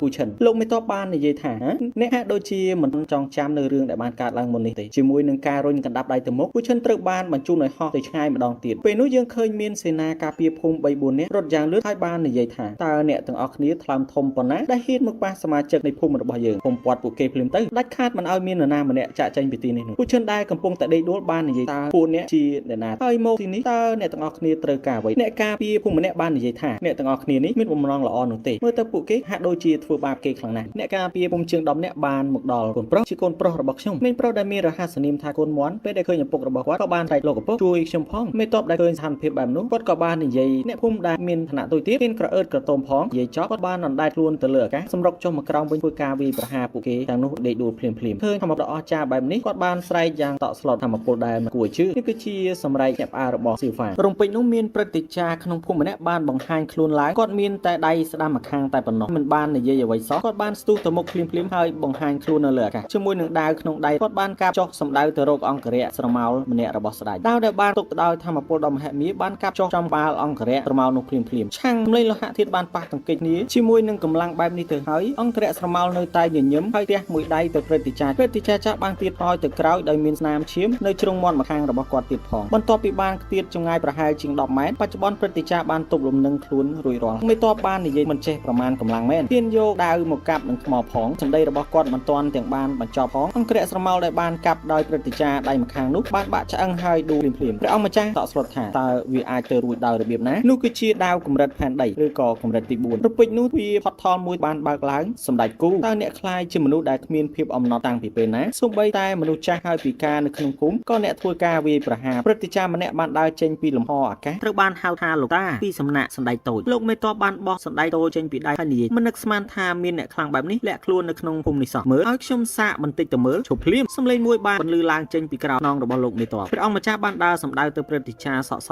ហើយនិយាយព្រឹត្តិការណ៍គឺដោយមិនបានតបអ្វីសោះព្រឹត្តិការណ៍បានបំលាស់ទីទៅបង្ហាញខ្លួននៅក្បែរលោកពូឈិនលោកតាយូសូមជួយឪពុករបស់ខ្ញុំផងសៀវហ្វាងនិយាយទាំងយប់ព្រឹត្តិការណ៍យូបានយកឆ្នាំមួយគ្រាប់ចេញពីដៃអាវរបស់គាត់ដាក់ចូលទៅក្នុងមាត់ពូឈិនសៀវហ្វាងកុំយំអីឪពុករបស់ឯងគឺមិនអីនោះទេបន្ទាប់មកសៀវហ្វាងបាននិយាយថាលោកតាសូមជួយសណ្ដែកតូចផងពួកគេទាំងនោះគឺជាមនុស្សអាក្រក់ព្រឹត្តិការណ៍យូបានតបទៅកាន់សៀវហ្វាងមាននរណាម្នាក់ហ៊ានធ្វើបាបសណ្ដែកទេមិនថាពេលនេះឡើយទោះបីជាថ្ងៃអនាគតក៏គ្មានដែរព្រឹត្តិការណ៍អ៊ីបានក្រោកឈរឡើងហើយនិយាយព្រៃភ្នំគុំគ្មានដែនកំណត់សត្វបិសាចមានច្រើនរាប់មិនអស់ហើយអ្វីបានជាពួកលោកទំនេរយ៉ាងនេះមានពេលដើរលេងមកកាន់ទីនេះផងដោះលេងក្មេងៗទាំងនោះព្រាមទៅមិនអាចទេស្ដេចនោះបាននិយាយវាពិតជាពិបាកខ្លាំងណាស់ក្នុងការស្វែងរកនរណាម្នាក់បើមិនទុកចិត្តខ្ញុំលោកអាចនាំក្មេងទាំងអស់នេះទៅជាមួយខ្ញុំបានព្រឹត្តិការណ៍អ៊ីបាននិយាយទៅកាន់សណ្ដែកតូចយ៉ាងយើងគួរតែដល់ពេលត្រឡប់ទៅផ្ទះវិញហើយអញ្ចឹងអ្នកទាំងអស់គ្នាសណ្ដែកតូចនោះគឺឈ្មោះថាយ៉ាហើយជាទូទៅនៅក្នុងភាសាចិនបើសិនជាកូនពៅឬក៏មនុស្សដែលជាទីស្រឡាញ់អញ្ចឹងគេបន្ថែមកតុយអញ្ចឹងណាសៀវហ្វាងបានស្រែកទៅកាន់ព្រឹត្តិការណ៍អ៊ីលោកតាកុំទៅជាមួយពួកគេអីពួកគេសុទ្ធតែជាមនុស្សអាក្រក់ទេសណ្ដែកតូចបាននិយាយខ្ញុំមិនចង់ចាក់ចេញពីបងសៀវហ្វាងទេសៀវហ្វាងបានងើបឈរហើយរត់ទៅបង្ហាញខ្លួននៅពីមុខសណ្ដែកតូចហើយបាននិយាយថាខ្ញុំមិនអនុញ្ញាតឲ្យអ្នកណាម្នាក់យកសណ្ដែកតូចចេញពីទីនេះទេសណ្ដែកតូចបាននិយាយថាលោកតាខ្ញុំមិនចង់ចាក់ចេញពីទីនេះទេខ្ញុំចង់រស់នៅជាមួយបងសៀវហ្វាងអស់មួយជីវិតព្រឹត្តិការណ៍អ៊ីបានសើចហើយយកដៃទះស្មាសៀវហ្វាងហើយនិយាយសៀវហ្វាងឯងគឺជ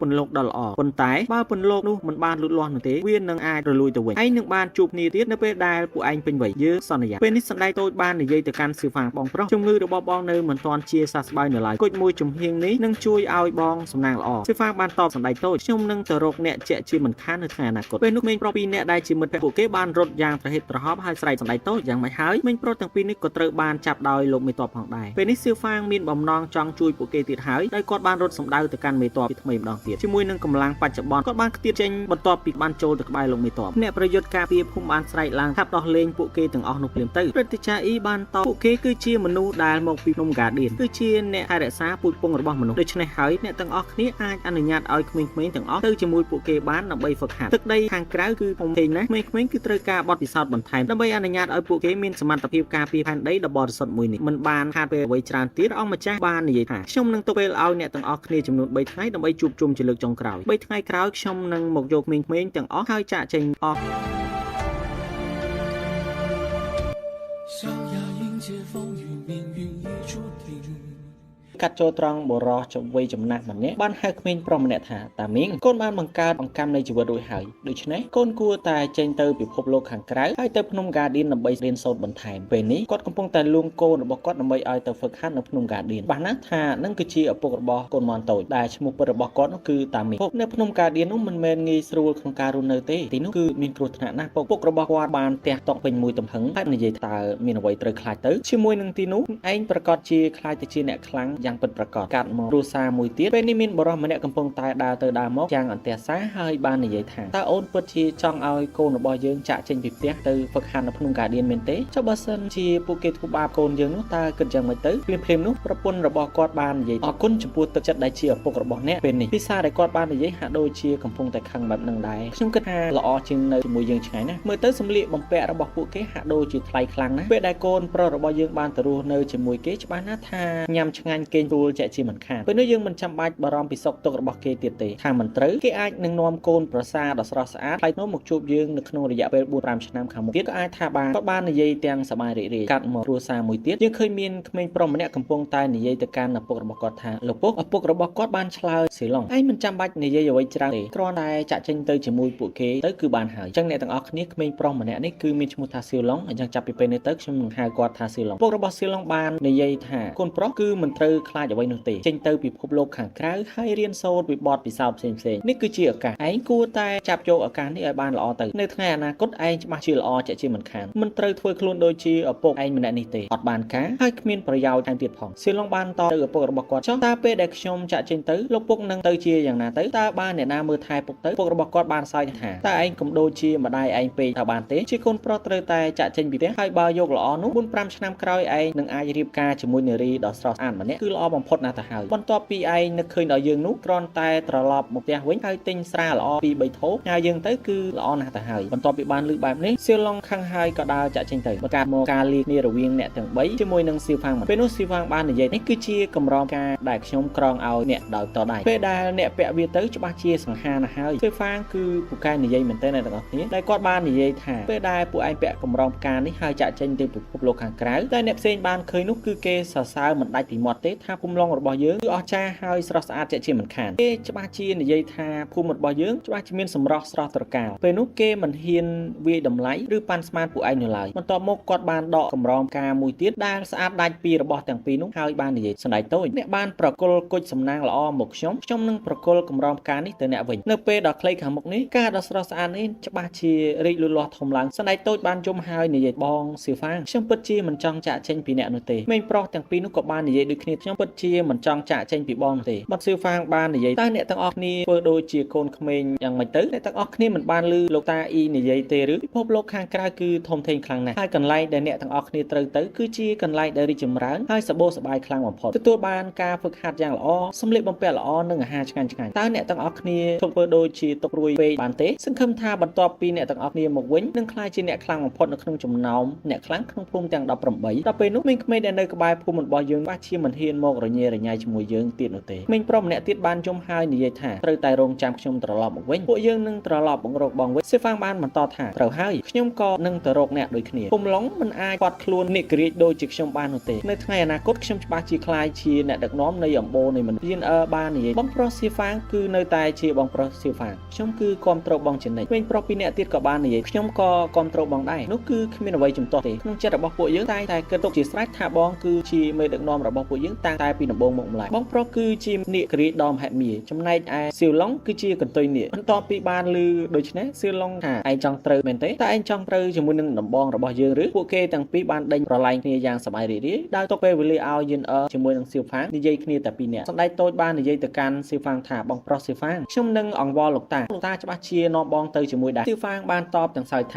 ាហាពេលដែលឯងកុហកផ្ទៃមុខរបស់ឯងច្បាស់ជាឡើងពណ៌ក្រហមជាជាមិនខានដូចជាពេលនេះអញ្ចឹងថ្ងៃក្រោយបើឯងចង់កុហកបងនោះឯងត្រូវតែហ្វឹកហាត់ឲ្យបានល្អជាងនេះសម្ដេចតូចបានតបខ្ញុំចង់ឲ្យបងទៅជាមួយពួកយើងដែរល្ងងខ្ញុំមិននឹងអាចទៅទាំងស្ថានភាពបែបនេះខ្ញុំអាចនឹងទាញឯងឲ្យធ្លាក់មកក្រោមជាមួយខ្ញុំដែរដឹងទេខ្ញុំគួរតែនៅក្នុងភូមិនេះឲ្យបានល្អទៅត្រូវប្រសិនបើអ្នកសុខសប្បាយជាធម្មតាថ្ងៃណាមួយអ្នកត្រូវតែមករកខ្ញុំប៉ុន្តែប្រសិនបើអ្នកនៅទីនោះមិនសុខសប្បាយវិញអ្នកអាចត្រឡប់មកភូមិឡុងរបស់យើងវិញបានខ្ញុំនឹងរងចាំអ្នកនៅទីនេះបន្ទាប់មកសម្ដេចតូចបានហុចសៀវភៅមួយក្បាលដែលគាត់បាននិយាយថាសៀវភៅនេះគឺជាក្បួននៃសិល្បៈក្បាច់គុនហើយវា ក៏មានវិជាពេទ្យនៅក្នុងនឹងដែរវាគឺជាសភៅរបស់លោកតារបស់ខ្ញុំស៊ីហ្វាងបាននិយាយឯងត្រូវខំញ៉ាំដើម្បីកុំឲ្យស្គមបែបនេះខ្ញុំនឹងមិនសូវបារម្ភពីឯងទេបន្ទាប់ពីឯងមានសៀវហួរទៅជាមួយបន្ទាប់ពីនិយាយទាំងទឹកមុខស្រងត់ស្រងាត់យៀនបានអោបស៊ីហ្វាងភ្លាមបន្ទាប់ពីលេងដៃពីការអោបយៀនបាននិយាយទាំងទឹកមុខស្រងត់ស្រងាត់បងប្រុសស៊ីហ្វាងខ្ញុំបាទជានឹកអ្នកបន្ទាប់មកគេក៏បានដើរចាក់ចេញទៅជាស្រ័យរកកំហុសខុសឆ្គងដែលកើតឡើងដោយអចេតនាសង្ឃឹមថាបងប្អូនទាំងអស់គ្នានឹងអធិស្ឋានអរគុណយើងនឹងជួបគ្នានៅវីដេអូក្រោយបាយបាយ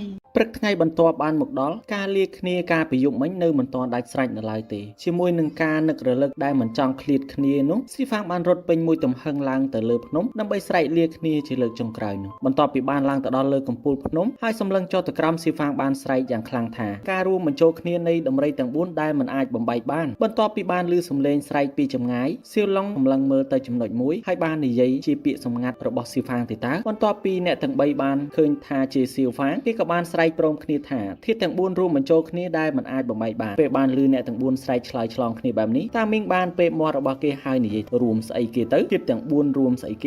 េធាតុទាំង4រួមចូលគ្នាអញ្ចឹងឬមានបានការយិនបានស្រែកយំហើយស្រែកមួយទំហឹងទៅកាន់ស៊ីហ្វាងថែរក្សាខ្លួនខ្ញុំនឹងត្រឡប់មករកបងវិញជាក់ជាមិនខានស៊ីហ្វាងដែលអង្គុយចុះដោយស្រងត់ស្រងាត់ហើយបាននិយាយអ្នកទាំងអស់គ្នាក៏ត្រូវថែរក្សាខ្លួនដូចគ្នាទឹកភ្នែករយលៀនដំណក់បានស្រក់ពីផែនថ្ពាល់របស់ស៊ីហ្វាងព្រះអង្គម្ចាស់បានសួរទៅកាន់ព្រឹទ្ធាចារ្យអ៊ីថាតើមានរឿងអ្វីកើតឡើងជាមួយក្មេងប្រុសម្នាក់នោះខ្ញុំហាក់ដូចជាមានអារម្មណ៍ចម្លែកជាមួយនឹងគេខ្ញុំថែមទាំងបានយល់ថាមានឆន្ទៈស្រពេចស្រពិលនៃបុព្វបុរសនៅជាមួយគេផងដែរព្រឹទ្ធាចារ្យអ៊ីបានតបគ្មានអ្វីនោះទេគេគ្រាន់តែជាក្មេងប្រុសម្នាក់ដែលមិនដែលចាក់ចែងពីភូមិសោះតែប៉ុណ្ណោះបន្ទាប់មកពួកគេក៏បានបន្តដំណើរទៅមុខទៀតពេលនេះរសៀលទៅហើយស៊ីហ្វាងដែលអង្គុយពិបាកចិត្តតាំងពីព្រឹកពេលដែលមិត្តភ័ក្តិរបស់គេបានចាក់ចែងនោះពេលនេះកំពុងតែបាត់ស្មារតីហើយដេកលងលក់នៅទីនោះឪពុករបស់គាត់បានបីគាត់ត្រឡប់ទៅផ្ទះវិញដល់ពេលនោះឪពុករបស់ស៊ីហ្វាងបាននិយាយទៅកាន់បុរសចំណាស់ម្នាក់ថាបងហួរខ្ញុំសុំទោសដែលរំខានបងព្រឹទ្ធាចារ្យហួរបាននិយាយថាទឹកបំពន់ជីវិតគឺពិបាករកខ្លាំងណាស់ជាមួយនឹងកម្លាំងបច្ចុប្បន្នរបស់ឯងគឺគ្រោះថ្នាក់ច្រើនជាងលៀបទៅហើយពួកឈិនបាននិយាយថាចាប់តាំងពីអង្កាំវិញ្ញាណរបស់ស៊ីហ្វាងត្រូវបានដកចេញត្រានៃជីវិតរបស់គេគឺបានខូចខាតយ៉ាងខ្លាំងទៅហើយក្នុងនាមជាឪពុកខ្ញុំនឹងតស៊ូដើម្បីគេរាល់ពេលដែលខ្ញុំបានឃើញអំពីឆន្ទៈរបស់គេហើយខ្ញុំមិនអាចជួយគេបាននោះអារម្មណ៍របស់ខ្ញុំហាក់ដូចជាមិនសប្បាយចិត្តតតែសោះលោកព្រឹទ្ធាចារ្យហួរបានតបថាល្អណាស់បើឯងសម្រេចចិត្តបែបនេះទៅហើយយើងក៏មិនហាមឃាត់ឯងអ្វីទៀតនោះដែរនេះគឺជាផែនទីកន្លែងដ៏គ្រោះថ្នាក់មួយនោះហើយទីនោះប្រហែលជាអាចមានទឹកបំពន់នៃជីវិតត្រូវចាំថ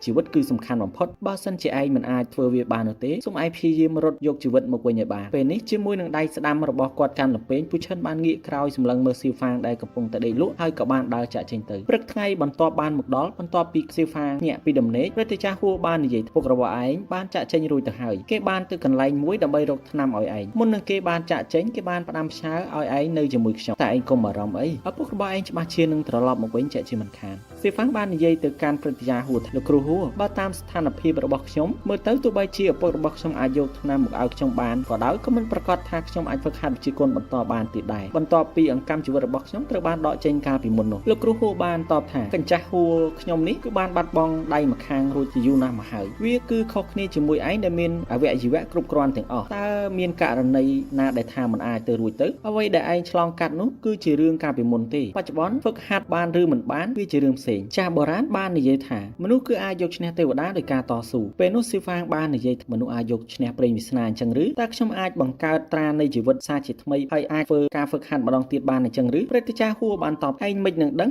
បើឯងមិនហ៊ានសំបីតែសាកនោះការខិតខំប្រឹងប្រែងប្រកាសណាស់ថាបានផ្លែផ្កាគ្មានការជោគជ័យណាដែលមិនឆ្លងកាត់ការខំប្រឹងនោះទេល្អណាស់បើបែបនោះមែនសូមលោកគ្រូជួយបង្ហាត់បង្រៀនខ្ញុំផងព្រឹកថ្ងៃស្អែកបានមកដល់ស៊ីហ្វាងបានចាប់ផ្ដើមការហ្វឹកហាត់សាជាថ្មីដោយនៅតែលទ្ធផលដដែលគាត់បានធ្លាក់ពីលើសសរនៃការហ្វឹកហាត់រហូតភ្លាមៗនោះលោកគ្រូហួរបានដើរមកដល់ហើយនិយាយថារាងកាយរបស់ឯងបច្ចុប្បន្នគឺខ្សោយខ្លាំងណាស់មើលទៅគ្មានកម្លាំងក្នុងការប្រយុទ្ធក្នុងសមរភូមិស្លាប់រស់នោះទេជុំគឺមានថ្នាំសម្រាប់ដាស់ធម្មពលក្នុងខ្លួនរបស់ឯងដរាបណាឯងស៊ូទ្រាំជាមួយនឹងការឈឺចាប់បាននោះធម្មពលក្នុងខ្លួនរបស់ឯងនឹងអាចដាស់ឡើងវិញជាក់ជាមិនខានហើយរាងកាយរបស់ឯងនឹងអាចរឹងមាំផងដែរបន្តមកស៊ីហ្វាងដោយមិនស្ទាក់ស្ទើរគេក៏បានយកថ្នាំនោះលេបចូលទៅក្នុងពោះរបស់គេភ្លាមៗនោះគេបានដួលប្រកាច់ទៅនឹងដីដោយការឈឺចាប់ នៃសរសៃនិងឆ្អឹងលោកគ្រូហួរបាននិយាយថាបើសិនជាឯងមិនអាចទ្រាំទ្របាននោះទេឯងគឺអាចបោះបង់បានសៀវហ្វាងដែលកំពុងតែមានការឈឺចាប់យ៉ាងខ្លាំងនោះបាននិយាយថាខ្ញុំមិនអាចបោះបង់នោះទេខ្ញុំគឺទ្រាំបានការឈឺចាប់បានរីករាលដាលយ៉ាងខ្លាំងពេញទាំងខ្លួនរបស់គេកាប់ចូលត្រង់បិសាចជាច្រើនបានចូលមកវាយប្រហារភូមិឡុងសាជាថ្មីពេលនោះមានបរិសម្នាក់បានរត់ទាំងត្រហិតត្រហប់មកជូនដំណឹងដល់មេភូ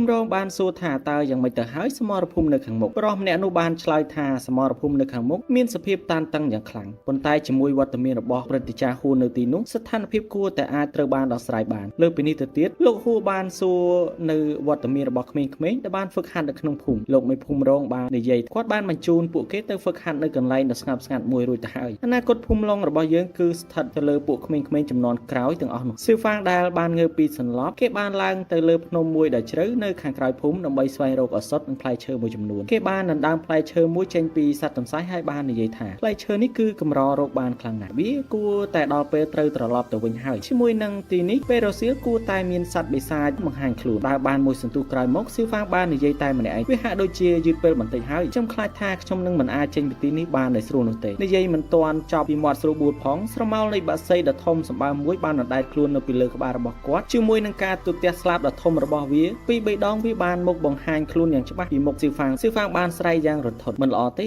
េវាគឺជាបិសាចសត្វឥន្ទ្រីមកុដលឿងដោយមិនបានធ្វើអ្វីសោះសៀវហ្វាងបានបញ្ចេញកម្លាំងធាតុមួយយ៉ាងរួមគុំទៅនឹងបាតជើងទាំងពីរចេតនាប្រុងនឹងរត់គេចតែរត់បានបន្តិចឥន្ទ្រីមកុដលឿងបានចាប់សៀវហ្វាងដោយក្រញ៉ាំជើងទាំងពីរហើយហោះឡើងទៅលើអាកាសយ៉ាងខ្ពស់ប្រពេចនោះសៀវហ្វាងបានបញ្ចេញដាវរបស់គាត់ក្នុងចិញ្ចៀនហើយធ្វើការកាប់ទៅលើជើងរបស់ឥន្ទ្រីមួយក្បាលប៉ុន្តែដោយភាពរឹងមាំរបស់វាហាក់ដូចជាមិនអាចសំបីតែធ្វើឲ្យជ្រុះរោមវាមួយផងសៀវហ្វាងបាននិយាយក្នុងចិត្តតើខ្ញុំអាចស្លាប់នៅទីនេះមែនទេបន្ទាប់ពីគាត់បានស្រែកថាទេខ្ញុំមិនអាចស្លាប់នៅទីនេះបានទេពុករបស់ខ្ញុំនៅមិនទាន់ត្រឡប់មកវិញផងម្យ៉ាងវិញទៀតខ្ញុំនៅតែត្រូវទៅស្វែងរកសៀវឡុងសៀវហួរជាមួយនឹងសណ្ដែកតូចផងដែរឆាប់លេងខ្ញុំទៅពេលនោះសៀវហ្វាងបានយកដាវចេញពីចិញ្ចៀនគាត់មួយដើមផ្សេងទៀតហើយដាក់វិញ្ញាណរបស់គាត់ចូលទៅក្នុងនឹងបន្តិចកាប់មួយដាវទៅកាន់ឥន្ទ្រីមកុដលឿងនោះដែលធ្វើឲ្យវាមានការឈឺចាប់យ៉ាងខ្លាំងហើយប្រឡែងសៀវហ្វាងឲ្យធ្លាក់ពីលើអាកាសពេលដាវធ្លាក់មកដល់ដីសៀវហ្វាងមិនមានរបួសអ្វីធ្ងន់ធ្ងរនោះទេគាត់បានសម្លឹងមើលដាវរបស់គាត់ហើយនឹកឃើញដល់ពាក្យសម្ដីរបស់លោកគ្រូហួរខ្ញុំគឺជាមនុស្សពិការម្នាក់រួចទៅហើយការដែលមានរបស់ដែលមានតម្លៃនៅក្នុងដៃបែបនេះហត្ថរិទ្ធរបស់វាពិតជាមិនអាចបញ្ចេញបានដោយពេញលេញនោះទេវានឹងខ្ជះខ្ជាយខ្លាំងណាស់ប្រសិនបើវាត្រូវបានទុកបន្តដោយខ្ញុំរបស់នេះគឺជារបស់ដែលខ្ញុំបានដោយចៃដន្យអំពីដូនតាសម័យមុនវាគឺមិនសាមញ្ញនោះទេអ្នកទាំងអស់គ្នាដាវនៅក្នុងភាគនេះគេមិនទាន់បានបញ្ជាក់ថាដាវនឹងជាដាវអ្វីហើយមានដើមកំណើតមកពីណានោះទេគ្រាន់តែលោកគ្រូហួរបានប្រាប់ថាដាវនឹងគឺវាមិនសាមញ្ញនោះទេដោយអ្នកទាំងអស់គ្នាបានដឹងអញ្ចឹងការវិភាគមុនដាវមួយដើមនឹងគឺអាចកាប់បំបាក់ឆ្អឹងរបស់សេនាស្រមោលរបស់ស្ដេចព្រះអង្គនោះដោយគ្រាន់តែប្រើប្រាស់មួយដាវតែប៉ុណ្ណោះធ្វើឲ្យឯកសណ្ឋានកម្រិតទី4របស់សេនាស្រមោលនឹងគឺបាក់ឆ្អឹងស្លាប់នៅនឹងតែម្ដងប៉ុន្តែអស់រយៈពេលច្រើនឆ្នាំមកនេះខ្ញុំនៅតែមិនអាចស្វែងរកពីអាកំបាំងនៅក្នុងបានតទៅសោះខ្ញុំសង្ឃឹមថាឯងនឹងអាចធ្វើបានសម្រេចនៅពេលអនាគតពេលដែលសៀវហ្វាងបានស្រមៃទៅទិដ្ឋភាពមួយនោះរួចគាត់បានបើកភ្នែកឃើញអាសេរពឹងមួយក្បាលកំពុងតែហក់មករកគាត់ពេលនោះគាត់បានដាក់ធម្មពលវិញ្ញាណបន្តិចចូលទៅក្នុងដាវនោះធ្វើឲ្យពន្លឺពណ៌មាសស្រាលមួយបានផ្ទុះចេញពីដាវហើយសម្លាប់សត្វពស់នោះបានយ៉ាងងាយស្រួលពន្លឺដាវពណ៌មាសដ៏មហិមាមិនបានចុះថយនៅធម្មពលរបស់វាទេវាបានបន្តកើនឡើងយ៉ាងក្រាស់ពេលនេះវាបានរុំជុំវិ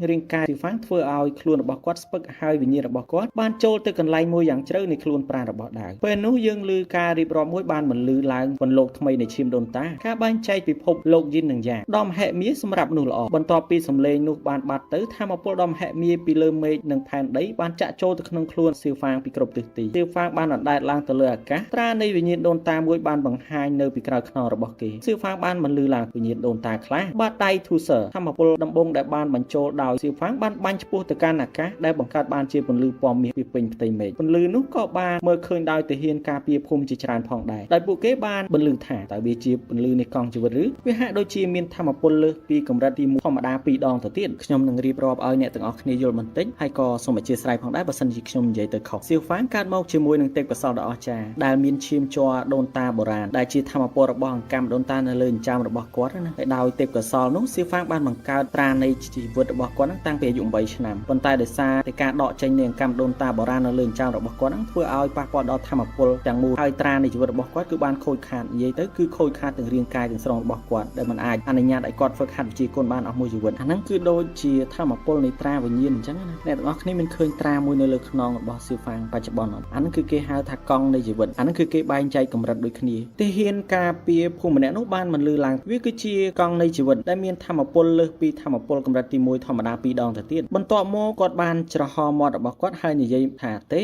េមិនមែន2ដងនោះទេគឺវាប្រហែលទៅជាលើសកម្រិតទី1ធម្មតា10ដងទៅហើយតើវាអាចទៅរួចដោយរបៀបណាទៅពេលនេះស៊ីហ្វាងបានចុះមកលើដីហើយសើចទាំងសប្បាយចិត្តកង់នៃជីវិតរបស់ខ្ញុំគឺបានបង្កើតឡើងសារជាថ្មីរួចរាល់ហើយពេលនោះគាត់បានសាកល្បងម្ដងទៀតហើយគាត់បានដឹងថាគាត់គឺស្ថិតនៅក្នុងកម្រិតអ្នកចម្បាំងថ្នាក់ទាបប៉ុណ្ណោះពេលនោះគាត់បាននិយាយថាលោកគ្រូហួរគួរតែបារម្ភពីខ្ញុំណាស់ហើយខ្ញុំគួរតែត្រឡប់ទៅវិញសូមអធិស្ឋានរកកំហុសកុសឆ្គងនៃការឡើងដែលចេតនាសង្ឃឹមថាបងប្អូនទាំងអស់គ្នានឹងអធិស្ឋានបន្តសាច់រឿងស៊ីហ្វាងដែលកំពុងធ្វើដំណើរទៅផ្ទះគាត់មានអារម្មណ៍ថាមានអ្វីមួយខុសប្រក្រតីដល់ពេលនោះគាត់បានប្រើប្រាស់នៅធម្មពលវិញ្ញាណរបស់គាត់ដើម្បីទទួលដឹងពីមជ្ឈដ្ឋានជុំវិញពេលនោះគាត់បានភ្ញាក់ផ្អើលជាមួយនឹងធម្មពលវិញ្ញាណរបស់គាត់គឺជាកម្លាំងនៃបេះដូងអភូតហេតុវាគឺខ្លាំងក្លារួចទៅហើយទោះបីជាមិនបានធ្វើការអង្គុយតាំងសមាធិក៏ដោយកន្លែងហ្នឹងគាត់ចង់មានន័យថាគាត់មិនចាំបាច់អង្គុយតាំងសមាធិប្រើធម្មពលវិញ្ញាណដើម្បីដឹងពីមជ្ឈដ្ឋានជុំវិញខ្លួនទេគ្រាន់តែគាត់កំពុងដើរក៏ធម្មពលវិញ្ញាណរបស់គាត់គឺខ្លាំងរួចទៅហើយមិនត្រឹមតែប៉ុណ្ណោះវាមានសមត្ថភាពអាចបង្កើនកម្លាំងធម្មពលគ្រប់ពេលវេលាផងដែរហើយវាក៏អាចជួយពន្លឿននៃការហ្វឹកហាត់បានយ៉ាងល្អដើរ10ជំហានទៅខាងមុខសៀវហ្វាងបានឮសំឡេងមួយពីជញ្ជាំងថ្មដោយសំឡេងនោះបានបន្លឺឡើងថានីវហៅឯងពិតជាអាក្រក់ពេកហើយកុំភ្លេចឲ្យសោះថាភូមិឡុងរបស់យើងគឺជាភូមិលេខ1ខ្ញុំបានប្រាប់អ្នកហើ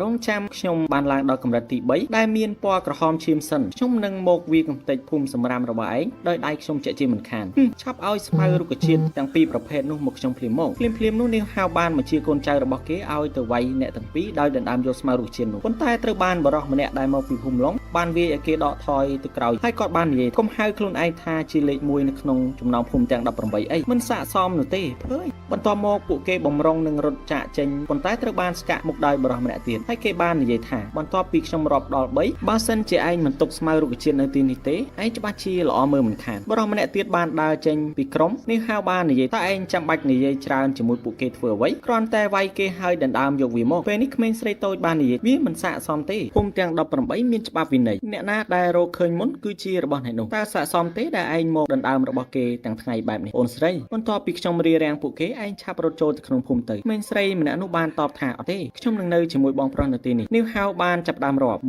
2នីវហៅយើងនឹងប្រយុទ្ធជាមួយឯងមួយទល់នឹងមួយបើសិនជាឯងឈ្នះរុក្ខជាតិទាំងអស់នេះឯងយកទៅប៉ុន្តែបើសិនជាយើងឈ្នះនោះឯងត្រូវបើកផ្លូវឲ្យពួកយើងត្រឡប់ទៅវិញនីវហៅមិនបានតបតអ្វីនោះទេភ្លាមនោះនេះរបស់គេពីអ្នកបានសម្រុកចូលទៅខាងមុខដើម្បីធ្វើការវាយប្រហារតែយើងឃើញថាបរោះវ័យក្មេងដែលមកពីភូមិឡុងមិនមែនជាមនុស្សធម្មតានោះដែរជាមួយនឹងដំបងនៅក្នុងដៃរបស់គេបរោះម្នាក់នោះបានបញ្ចេញស្នាមញញឹមហើយអណ្ដែតទៅលើអាកាសពីក្រោយខ្នងបរោះម្នាក់នោះភ្លាមគេបានទាត់ចេញមួយជើងធ្វើឲ្យបរោះវ័យក្មេងដែលមកពីភូមិឡុងនោះធ្លាក់បំបុកទៅនឹងដីយ៉ាងខ្លាំងក្មេងស្រីដែលមកពីភូមិឡុងនោះបានយំហើយនិយាយថាចូលវាយបងប្រុសរបស់ខ្ញុំទៀតទៅណាមរុក្ខជាតិទាំងអស់នេះគឺជារបស់ពួកឯងហើយឆាប់យកវាទៅដោយបរោះដែលមកពីភូមិឡុងបាននិយាយពួកឯងហ៊ានធ្វើបាបតែអ្នកទុនខ្សោយដូចជាយើងនោះប្រសិនបើដំណឹងនេះបានលេចលឺដល់គ្រួសារត្រកូលជីពួកឯងច្បាស់ជាត្រូវបានវាយចាក់ជាមិនខាននីវហៅបានតបថាយើងឮថាគ្រួសារត្រកូលជីនៅក្នុងភូមិឡុងរបស់ឯងគឺជាគ្រួសារដែលខ្លាំងមានក្មេងប្រុសម្នាក់ឈ្មោះថាជីសៀវហ្វាងដែលជាទេពកោសល្យដ៏អស្ចារ្យតែម្នាក់គត់ប៉ុន្តែបច្ចុប្បន្នគេខ្លាយទៅជាសម្រាមរួចទៅហើយមែនទេតើអ្វីដែលឯងចង់និយាយដែលថាខ្ញុំខ្លាចនោះគឺជាមនុស្សសម្រាមម្នាក់នោះមែនទេបច្ចុប្បន្នជាមួយនឹងកម្លាំងផ្ទាល់របស់យើងគឺខ្វះតែមួយជំហានប៉ុណ្ណោះសម្រាប់ការឈានជើងទៅ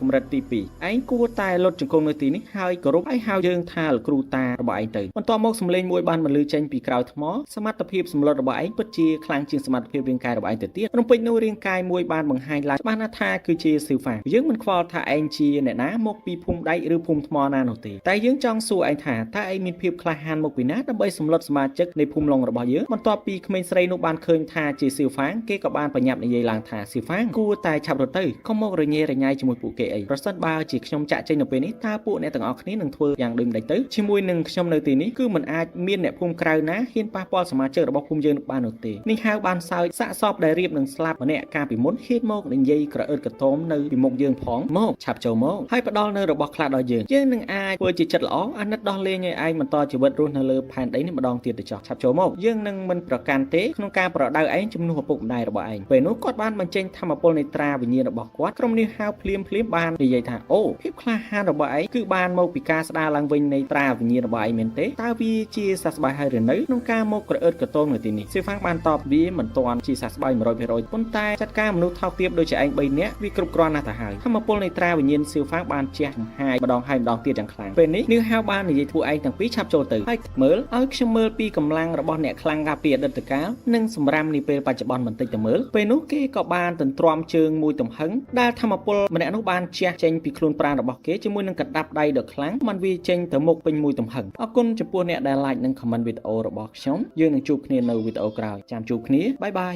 យអ្នកទាំងអស់គ្នា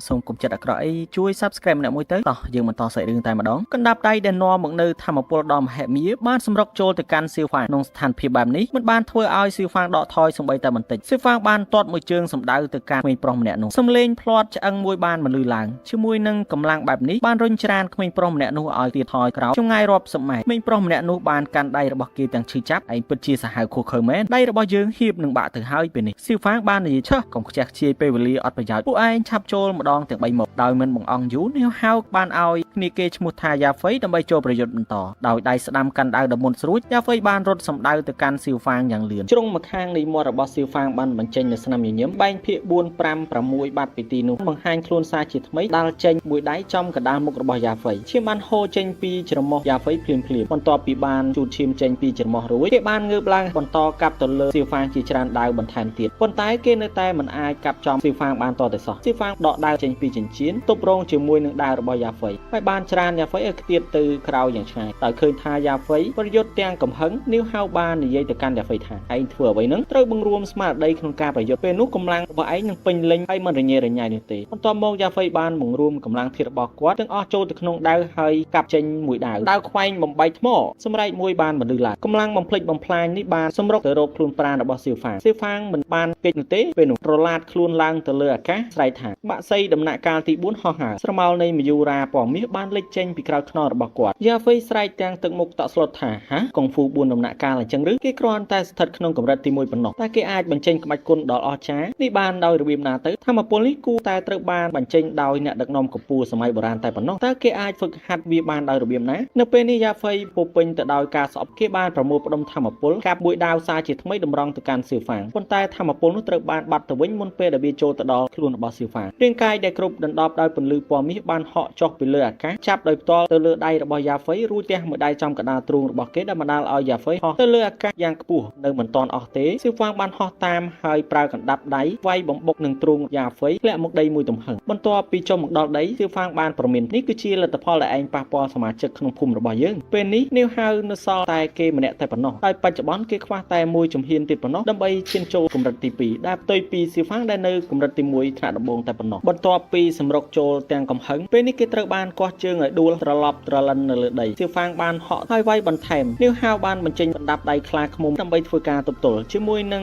កម្រិតហើយនឹងកម្លាំងបច្ចុប្បន្នសៀវហ្វាំងមិនមែនជាដៃគូរបស់នាងហៅនោះទេប៉ុន្តែជាមួយនឹងការបំលាស់ទីដ៏រហ័សហើយនឹងប្រាជ្ញារបស់សៀវហ្វាំងនោះនាងហៅក៏មិនស័ក្តិសមក្នុងការប្រយុទ្ធជាមួយនឹងសៀវហ្វាំងដែរដោយនាងហៅបានដេញតាមវាយប្រហារសៀវហ្វាំងមួយសន្ទុះប៉ុន្តែហាក់ដូចជាមិនអាចវាយត្រូវគេសូម្បីតែមួយដៃទេបន្ទាប់ពីដេញវាយឡើងហត់នាងហៅបាននិយាយមានសមត្ថភាពឯងនៅទីនេះទុកឲ្យយើងទៅវាយឯងជាមួយនឹងល្បឿនដ៏លឿនរបស់សៀវហ្វាំងនាងហៅមិនអាចវាយត្រូវគាត់សូម្បីតែមួយដៃសៀវហ្វាំងបានសើចចំអកទៅកាន់នាងហៅជាមួយនឹងកម្លាំងបច្ចុប្បន្នរបស់ឯងនៅពេលនេះតើចង់ខ្លាចជាអ្នកគ្រប់គ្រងផងឬវាគួរឲ្យអស់សំណើចពេកហើយបន្ទាប់ពីបានក្រោកឡើងវិញនាងហៅពោពេញទៅដោយកំហឹងថាយើងមិនដេចនឹងអាចលើកលែងឲ្យឯងបានគេបានបញ្ចេញនៅប្រលឹងវិញ្ញាណសត្វគោពីសដែរដែលមានរាងកាយរឹងមាំយ៉ាងខ្លាំងបញ្ចេញធម្មពលដែលមិនអាចប្រៀបផ្ទឹមបានឃើញទស្សនវិជ្ជាបែបនេះសៀវហ្វាំងបានបញ្ចេញនៅធម្មពលវិញ្ញាណនៃអណ្ដើកពាន់ឆ្នាំទប់ទល់ជាមួយនឹងគោស្វ័នដែលបណ្ដាលឲ្យធម្មពលនោះទូបែកភ្លាមយើងត្រូវបានបញ្ចប់សូមអធិស្ឋានរាល់កំហុសខុសឆ្គងដែលកើតឡើងដោយចេតនាសង្ឃឹមថាបងប្អូនទាំងអស់គ្នានឹងអធិស្ឋានអរគុណអ្នកទាំងអស់គ្នាដែលបានចូលទស្សនាអរគុណចំពោះការ like របស់បងប្អូនទាំងអស់គ្នា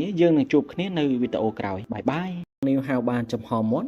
់ត្រាជីវិតរបស់គេបានជួសជុលរួចរាល់ 100% ហើយអញ្ចឹងមានន័យថាធម្មពលរបស់គេគឺកាន់តែខ្លាំងក្លាទៅទៀតសៀវហ្វាំងធ្វើមុខឌឺហើយនិយាយតបតើពេលនេះឯងចង់ចូលម្ដងទៀតដែរឬទេនាងហៅនឹងបពពួករបស់គេមិនតបតហើយបានដើរចាក់ចេញបន្ទាប់មកគេបានងាកក្បាលមកម្ដងទៀតហើយនិយាយមិនយូរប៉ុន្មាននោះទេនឹងមានវេទិកាប្រឡងដើម្បីដណ្ដើមយកតំណែងយុវជនឆ្នាំប្រចាំភូមិទាំង18ឯងចាំយើងនៅទីនោះយើងប្រកាសជាទៅផ្ដួលឯងជាមិនខានសៀវហ្វាំងបានកាច់ចង្កេះហើយដើរខ្ជិលច្រអូស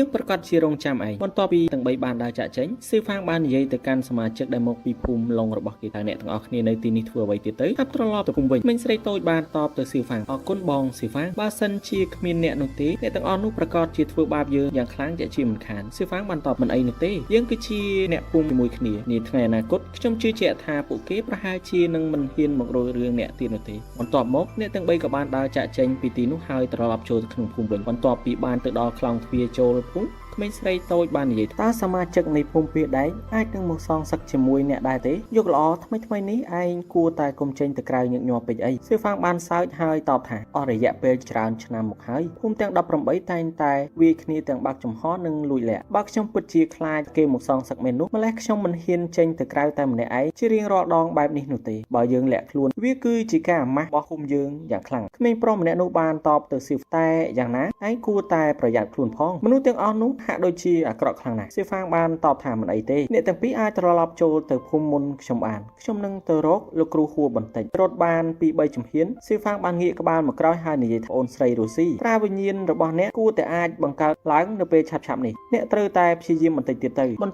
មកគេក៏បានរត់ជាបន្តទៅទៀតមើលទៅមិត្តភាពអ្នកទាំងពីរដូចជាជិតស្និទ្ធខ្លាំងណាស់រូស៊ីបានតបបងប្រុសតើបងនិយាយអ្វីហ្នឹងពេលនោះនាងអៀនហើយក៏រត់ចាក់ចេញទៅស៊ឺហ្វាងដែលរត់តម្រង់ចូលទៅផ្ទះលោកគ្រូហួរបានស្រែកថាលោកគ្រូខ្ញុំមកវិញហើយលោកគ្រូប៉ុន្តែมันមានសំឡេងឆ្លើយតបណាមួយនោះទេតើលោកគ្រូទៅណាបាត់ហើយបន្ទាប់ពីបានបើកទ្វារចូលទៅក្នុងផ្ទះស៊ឺហ្វាងនៅតែមិនអាចរកឃើញលោកគ្រូហួរដដែលស៊ឺហ្វាងបាននិយាយថាតើតាចាស់ម្នាក់នេះទៅណាបាត់ហើយខណៈពេលនោះសំឡេងមួយដែលធ្លាប់ស្គាល់បានមិនលឺឡើងចេញពីខាងក្រៅខ្នងរបស់ស៊ឺហ្វាងតើថ្ងៃនេះឯងទៅមកពីណាពេលដែលស៊ឺហ្វាងបានក្រឡេកមើលទៅក្រៅឃើញរាងកាយដែលប្រឡាក់ទៅដោយឈាមបានដើរចូលមកច្បាស់ណាស់ថាជារាងកាយរបស់លោកគ្រូហួរដែលបានប្រយុទ្ធជាមួយនឹងសត្វបិសាចមុននេះបន្តិចស៊ឺហ្វាងបានប្រញាប់ប្រញាល់រត់ទៅគ្រាលោកគ្រូហួរឲ្យមកសម្រាប់លោកគ្រូហួរបាននិយាយប្រាប់ទៅកាន់ស៊ឺហ្វាងថាកាលពីល្ងាចម្សិលមិញគាត់បានចាក់ចេញទៅព្រៃដើម្បីស្វែងរកឪពុករបស់ស៊ឺហ្វាងជាចៃដន្យគាត់បានទៅប្រទះជាមួយនឹងសមរភូមិរវាងអ្នកភូមិជាមួយនឹងសត្វបិសាចហើយគាត់បានធ្វើការប្រយុទ្ធនៅទីនោះអស់រយៈពេល1យប់1ថ្ងៃផងដែរស៊ឺហ្វាងបាននិយាយថាលោកគ្រូខ្ញុំនឹងទៅរកលោកឪពុកដោយខ្លួនឯងលោកគ្រូនៅពេលនេះគួរតែថែរក្សាសុខភាពឲ្យបានល្អទៅបន្ទាប់មកស៊ឺហ្វាងបានប្រាប់ដំណឹងមួយទៅកាន់លោកគ្រូហួរថាមែនហើយលោកគ្រូ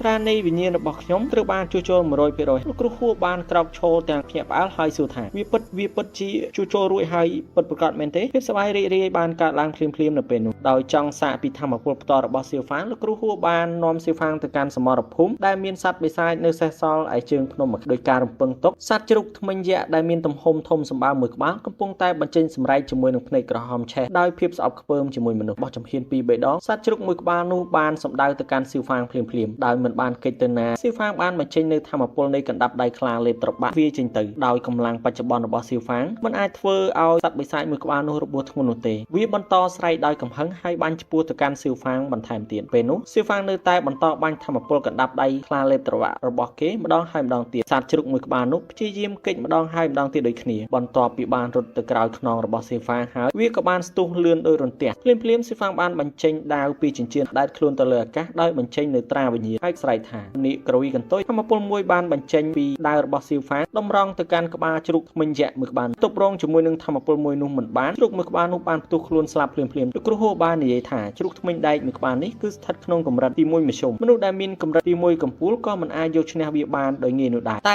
ឯងអាចយកឈ្នះវាបានគឺមិនធម្មតានោះទេត្រានៃជីវិតដែលទើបតែបង្កើតថ្មីនេះវាហាក់ដូចជាមានឥទ្ធិពលយ៉ាងខ្លាំងឯងពិតជាស័ក្តិសមជាកូនរបស់អ្នកដឹកនាំពិតប្រាកដមែនស៊ឺហ្វាងបាននិយាយដាវនេះដើមឡើយគឺជារបស់លោកគ្រូពេលនេះលោកគ្រូគួរតែយកវាត្រឡប់ទៅវិញទៅលោកគ្រូហួរបានចាប់កាន់ដាវមួយដើមនោះហើយនិយាយថាខ្ញុំគិតថាដាវមួយនេះបានជ្រើសរើសឯងជាម្ចាស់រួចទៅហើយវាគួរតែមិនមែនជាកម្មសិទ្ធិរបស់ខ្ញុំទៀតទេស៊ឺហ្វាងបានទទួលយកដាវនោះហើយទុកក្នុងចិញ្ចៀនរបស់គាត់វិញស៊ឺហ្វាងបាននិយាយថាខ្ញុំចង់ទៅរកលោកឪពុកលោកគ្រូហួរបានភ្ញាក់ផ្អើលហើយនិយាយឯងចង់ទៅរកក៏ជាមួយនឹងកម្លាំងបច្ចុប្បន្នគឺវាមិនខុសគ្នាជាមួយនឹងការទៅដែលគ្មានថ្ងៃត្រឡប់នោះទេស៊ឺហ្វាងបាននិយាយថាលោកឪពុករបស់ខ្ញុំមិនបានត្រឡប់មកវិញអស់រយៈពេលជាយូរមកហើយខ្ញុំបារម្ភពីគាត់ខ្ញុំភ័យខ្លាចថានឹងអាចបាត់បង់គាត់ជារៀងរហូតលោកគ្រូហួរបានឆ្លើយភ្លាមថាមានលក្ខខណ្ឌមួយបើសិនជាឯងចង់ទៅក្នុងរយៈពេលឆាប់នេះនឹងមានការប្រកួតដណ្ដើមយកជើងឯងអ្នកដឹកនាំនេះវ័យក្មេងប្រសិនបើជាឯងអាចទទួលយកនៅជ័យជំនះបានគាត់នឹងអនុញ្ញាតឲ្យស៊ឺហ្វាងធ្វើដំណើរទៅរកឪពុករបស់គាត់ស៊ឺហ្វាងបាននិយាយថាពិតមែនលោកគ្រូហួរបានបន្តកំទាន់សប្បាយចិត្តអីប្រឡងយកជើងឯកនេះវ័យក្មេងមិនមែនជារឿងសាមញ្ញនោះទេវាគឺជាព្រឹត្តិការណ៍ដែលភូមិទាំង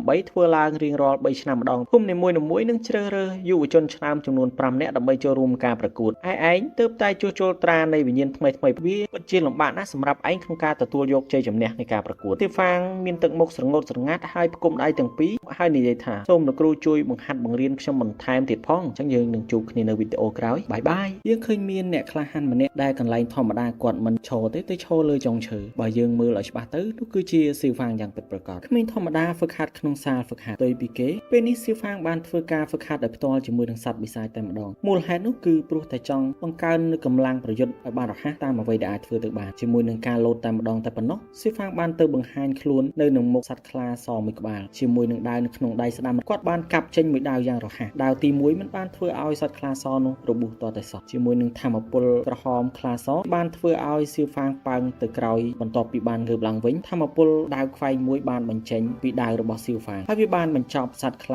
ាពណ៌សនោះភ្លាមៗនោះបាត់ទៅលោកគ្រូហួរបាននិយាយទៅកាន់ស៊ីហ្វាងថាស៊ីហ្វាងកន្លះខែមកនេះធម្មពលរបស់ឯងហាក់ដូចជារីកចម្រើនយ៉ាងខ្លាំងដោយបានទម្លុះពីកម្រិតទី1ថ្នាក់ដំបូងទៅកម្រិតទី1ថ្នាក់កណ្ដាលរួចទៅហើយលោកគ្រូហួរបានទះស្មាស៊ីហ្វាងហើយនិយាយត្រូវតែខំហ្វឹកហាត់បន្ថែមទៀតការហ្វឹកហាត់របស់ស៊ីហ្វាងបានបន្តអស់មួយរយៈពេលជាបន្តម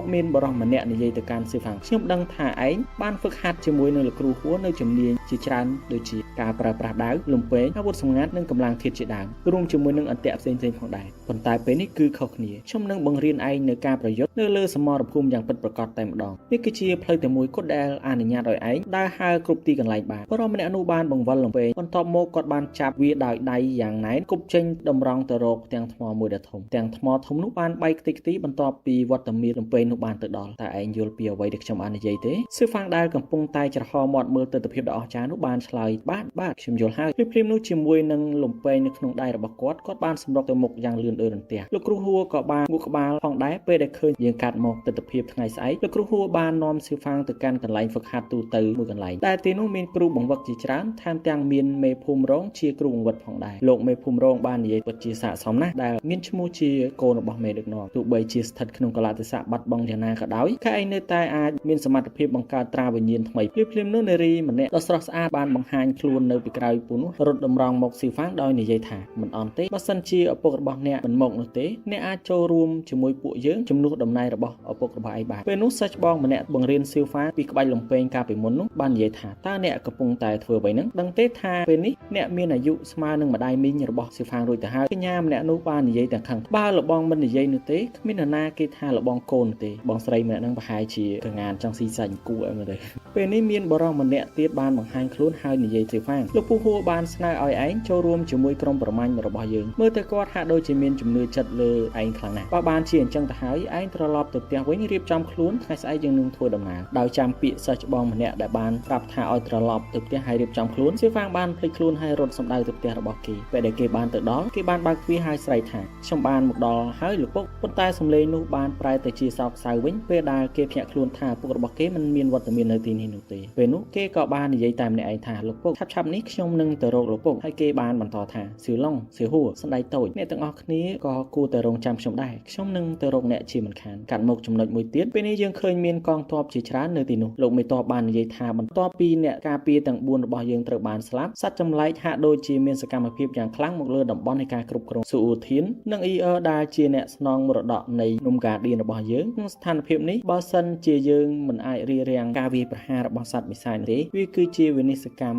របស់ពូជសាសន៍មនុស្សជាមិនខានតើអ្នកទាំងអស់គ្នាយល់ទេកងទ័ពទាំងអស់នោះបានឆ្លើយព្រមបាទយល់ហើយលោកមេទ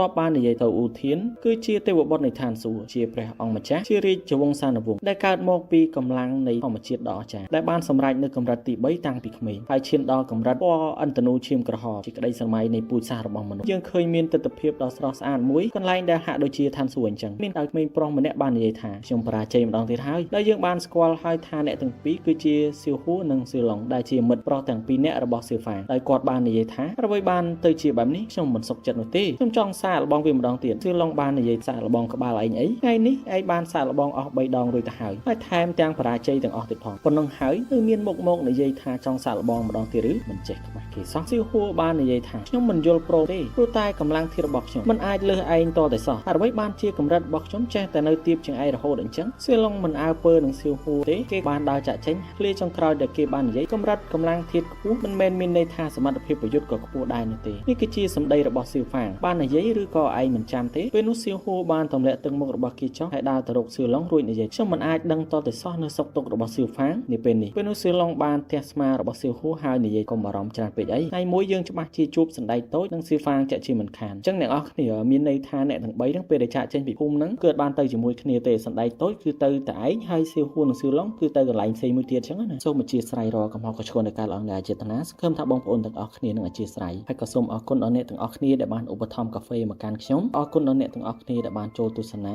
like និង comment ផងដែរយើងនឹងជួបគ្នានៅវីដេអូក្រោយបាយថ្ងៃបន្ទាប់បានមកដល់បេសកកម្មនៃការប្រមាញ់សត្វចម្លែកបានរៀបនឹងចាប់ដើមមុននឹងសមាជិកទាំងអស់បានជួបជុំគ្នាសៀវហ្វាងបានបញ្ចេញទ្វេដៃនៃការបាញ់ធ្នូដ៏ភ្ញាក់ផ្អើលមួយរៀមច្បងជីកៃបានទះដៃហើយនិយាយថាពិតជាស័ក្តិសមជាកូនមេដឹកនាំមែនដែលមានគ្រូពូកែសិស្សខ្លាំងបែបនេះយ៉ាងពិតប្រាកដត្រង់ហ្នឹងគាត់ចង់អួតថាគាត់គឺជាគ្រូអញ្ចឹងណាភ្លាមនោះសំឡេងមួយបានបន្លឺចេញពីក្រោយដែលជាសំឡេងបងស្រីស្អាតដែលគាត់បាននិយាយថាសិស្សបងជីកៃបងពិតជាមនុស្សម្នាក់ដែលមិនចេះខ្មាស់គេមែនពេលនេះក្រុមរបស់ពួកគេបានជួបជុំគ្នារួចជាស្រេចហើយពេលនោះជីកៃបាននិយាយថាបេសកកម្មយើងចាប់ដើមបងប្រុសជីកៃបាននិយាយថានេះគឺជារដូវរងាសត្វបិសាចភាគច្រើនគឺសង្ងំខ្លួននៅពេលរដូវនេះបន្ទាប់ពីរដូវរងាកន្លងផុតទៅពួកសត្វបិសាចទាំងអស់នោះច្បាស់ជាចាក់ចេញពីសម្បុកការបបបាញ់សត្វបិសាចវាគឺជាបេសកកម្មដែលមិនសាមញ្ញនោះទេពេលនេះបងស្រីស្អាតបានសួរទៅកាន់បងប្រុសជីកៃអ្នកបានបង្រៀនសៀវហ្វាងអំពីការបង្កើតអារេនិធាតុទាំង5ហើយឬនៅពេលនោះបងប្រុសជីកៃបានទះក្បាលរបស់គាត់លក្ខណៈកំ ប្លែងហើយនិយាយថាខ្ញុំភ្លេចបាត់ទៅហើយអ្នកទាំងអស់គ្នាដំបូងខ្ញុំស្មានថាបងប្រុសជីកៃហ្នឹងគឺស្ងប់ស្ងាត់មកចត់អញ្ចឹងណាតាមពិតអាប៉ែនឹងប្លែងក៏បន្ទាប់មកលោកប្រធានក្រុមដែលជាមេភូមិរងបាននិយាយការបង្កើតនៃអារេនិធាតុទាំង5មិនមានឥទ្ធិពលលើកម្លាំងដ៏ខ្លាំងបែបនេះនោះទេប៉ុន្តែយើងអាចបង្រៀនគាត់តាមដំណាក់កាលបាននៅពេលដ៏ខ្លីខាងមុខនេះការប្រឡងដណ្ដើមជើងឯកយុវជនឆ្នាំប្រចាំភូមិទាំង18នឹងប្ររោគឡើងដូច្នេះយើងត្រូវរកវិធីគ្រប់យ៉ាងដើម្បីឲ្យយុវជននៅក្នុងភូមិរបស់យើងទទួលបាននូវតំណែងជើងឯកឲ្យបានគោលបំណងលើកនេះរបស់យើងមិនមែនជាការប្រមាញ់សត្វបិសាចទាំងស្រុងនោះទេគោលបំណងធំមួយទៀតនោះគឺបង្កើនយុវជនដែលបង្កើតត្រានៃជីវិតបានច្រើនក្នុងបេសកកម្មនេះដោយយើងត្រូវស្វែងរកឱសថមួយចំនួនគាត់បានបន្តថានឹងមានមនុស្សដែលមកពីភូមិផ្សេងមិនតិចនោះទេដែលបានឡើងភ្នំមករកអ្វីម្យ៉ាងដូចជាយើងដែរអ្នកទាំងអស់គ្នាត្រូវតែរៀបចំខ្លួនដើម្បីទទួលយកការប្រយុទ្ធដ៏ធំនៅពេលខាងមុខនេះអ្នកទាំងអស់គ្នាបានឆ្លើយព្រមគ្នាយល់ហើយសេចបងទី2អញ្ចឹងអ្នកទាំងអស់គ្នាគួរតែដឹងហើយលបងទី2គឺជាមេភូមិរងហ្នឹងអញ្ចឹងបានន័យថាឪពុករបស់ស៊ីហ្វាហ្នឹងគឺជាបងធំទី1ហ្នឹងដែលជាអ្នកខ្លាំងជាងគេបងអស់នៅក្នុងក្រុមប្រមាញ់ការពីមុនអញ្ចឹងណាពេលនេះយើងឃើញស៊ីហ្វាងបានកំពុងតែគិតទៅកាន់ខ្លួនឯងថាប្រសិនជាគាត់បានទទួលនៅឱសថមួយចំនួនឬក៏ឱសថដែលឈ្មោះថាជីវិតដំបូងគាត់ប្រកាសជាអាចឡើងទៅកាន់កម្រិតត្រាស់ដឹងដោយកម្រិតរបស់គាត់កាលពីមុនជាមិនខានបន្ទាប់ពីដើរបានមួយសន្ទុះបងប្រុសជីកៃបានងាកមកក្រោយហើយនិយាយទៅកាន់ស៊ីហ្វាងថាយើងទំនេរច្រើនណាស់ពេលនេះយើងនឹងបង្រៀនឯងអំពីការបង្កើតនៃអារេនិធាតុទាំង5ពេលនេះស៊ីហ្វាងបានដើរមកក្បែរគាត់ហើយសើចថាលពូជីកៃតើលពូចាំទេកាលពីមុនខ្ញុំបានចូលរួមជាមួយបេសកកម្មកម្ចាត់សត្វបិសាចជាមួយលពូប៉ុន្មានដងដែរកៃបានអេះក្បាលហើយតបថាតើអ្នកណាទៅចាំរឿងប៉ុន្មានឆ្នាំមុនអស់ទៅមានតែឯងម្នាក់ប៉ុណ្ណោះដែលសំបីតែរឿងរាប់សិបឆ្នាំមុនក៏អាចនៅចាំបានខ្ញុំមិននឹងអាចធៀបជាមួយនឹងទេពកសលមានតែមួយគត់នៅក្នុងភូមិដូចជាឯងបាននោះអញ្ចឹងអ្នកទាំងអស់គ្នាស៊ីវហ្វាងមិនមែនទៅតែចូលរួមបេសកកម្មនេះលើកដំបូងទេណាកាលគាត់នៅតូចហ្នឹងគាត់បានឡើងទៅដល់កម្រិតត្រាស់ដឹងរួចទៅហើយអញ្ចឹងគាត់បានចូលរួមជាមួយបេសកកម្មកម្ចាត់សត្វបិសាចហ្នឹងតាំងពីអាយុ8ឆ្នាំមកម្ល៉េះប៉ុន្តែពេលដែលគាត់គេលួចកម្មជីវិតបាត់ទៅហ្នឹងធ្វើឲ្យគាត់ធ្វើអីលេងកើតអញ្ចឹងណាហើយឥឡូវហ្នឹងត្បិតថាគាត់បានបង្កើតត្រាវិញ្ញាណរបស់គាត់ថ្មីប៉ុន្តែធម្មពលរបស់គាត់ហ្នឹងគឺអត់ទាន់ឡើងដល់កម្រិតកាលពីមុននៅឡើយទេណាប៉ុន្តែកម្លាំងខាងវិញ្ញាណរបស់គាត់បច្ចុប្បន្នគឺវាខ្លាំងដោយសារតែត្រាដែលគាត់ទៅបង្កើតថ្មីនោះគឺត្រាមានធម្មពលវិញ្ញាណដូនតាអញ្ចឹងណាអញ្ចឹងវារៀងខ្លាំងជាងអាធម្មតាប៉ុន្តែកម្រិតរបស់គាត់គឺនៅទាបទេកាលពីមុនគាត់កម្រិត2ឥឡូវគាត់កម្រិត1បងប្រុសជីកៃបានសួរទៅកាន់សៀវហ្វាងតើឯងដឹងទេលើកក្រោយយើងនឹងទៅប្រមាញ់នៅទីណាខ្ញុំដឹងសៀវហ្វាងបានតបច្បាស់ជាជ្រលងភ្នំជាធានដែលជាជ្រលងភ្នំមួយដ៏អាកំបាំងតែដូនតារបស់យើងបានទៅដល់នោះកាលពីសម័យមុនហើយបានសម្លាប់សត្វបិសាចជាច្រើនផងដែរដែលសុទ្ធតែជាបិសាចកំពូលពេលនោះសេចបងជីកៃបានសើចឲ្យថាសៀវហ្វាងឯងកុំចេះតែដើរម្លឹងទៅមេឃខ្លាំងពេកមើលមកដីខ្លះផងព្រោះជ្រលងភ្នំនេះមានឱសថជាច្រើនដែលដុះនៅតាមចិញ្ ចាំងថ្មនិងក្រោមដីដូចគ្នាពួកវាទាំងអស់គឺមានតម្លៃខ្លាំងណាស់បើសិនជាឯងសំណាងល្អទទួលបានវានោះកម្រិតធម៌ពលរបស់ឯងច្បាស់ជាកើនឡើងយ៉ាងខ្លាំងពេលខ្លះក៏អាចមានស្មៅវិញ្ញាណមួយចំនួនផងដែរវាគឺអស្ចារ្យខ្លាំងណាស់ឯដឹងទេខណៈពេលនោះដីហើយនឹងចិញ្ចាំងថ្មត្រូវបានញ័រសម្រែកសត្វចម្លែកមួយក្រុមបានបន្លឺឡើងបន្ទាប់ពីសម្រែកនោះបានស្រែកចប់រាងកាយរបស់សត្វចម្លែកជាច្រើនបានបង្ហាញខ្លួននៅចំពោះមុខពួកគេរួចជីកែបានស្រែកឡើងធម៌ពលអារ៉េនៃធាតុទាំង5រំពេចនោះរបាំងធម៌ពលនៃធាតុទាំង5មួយបានបង្កើតឡើងទៅកាន់ផ្ទៃមេឃធម៌ពលដ៏មហិមាហាក់ដូចជាចង់ហែកលំហអាកាសធម៌ពលបែបនេះវាបានសម្លាប់សត្វចម្លែកមួយក្រុមនោះដោយមិនបន្សល់ទុកជីវិតចុងក្រោយឲ្យវានោះទេអ្នកទាំងអស់គ្នា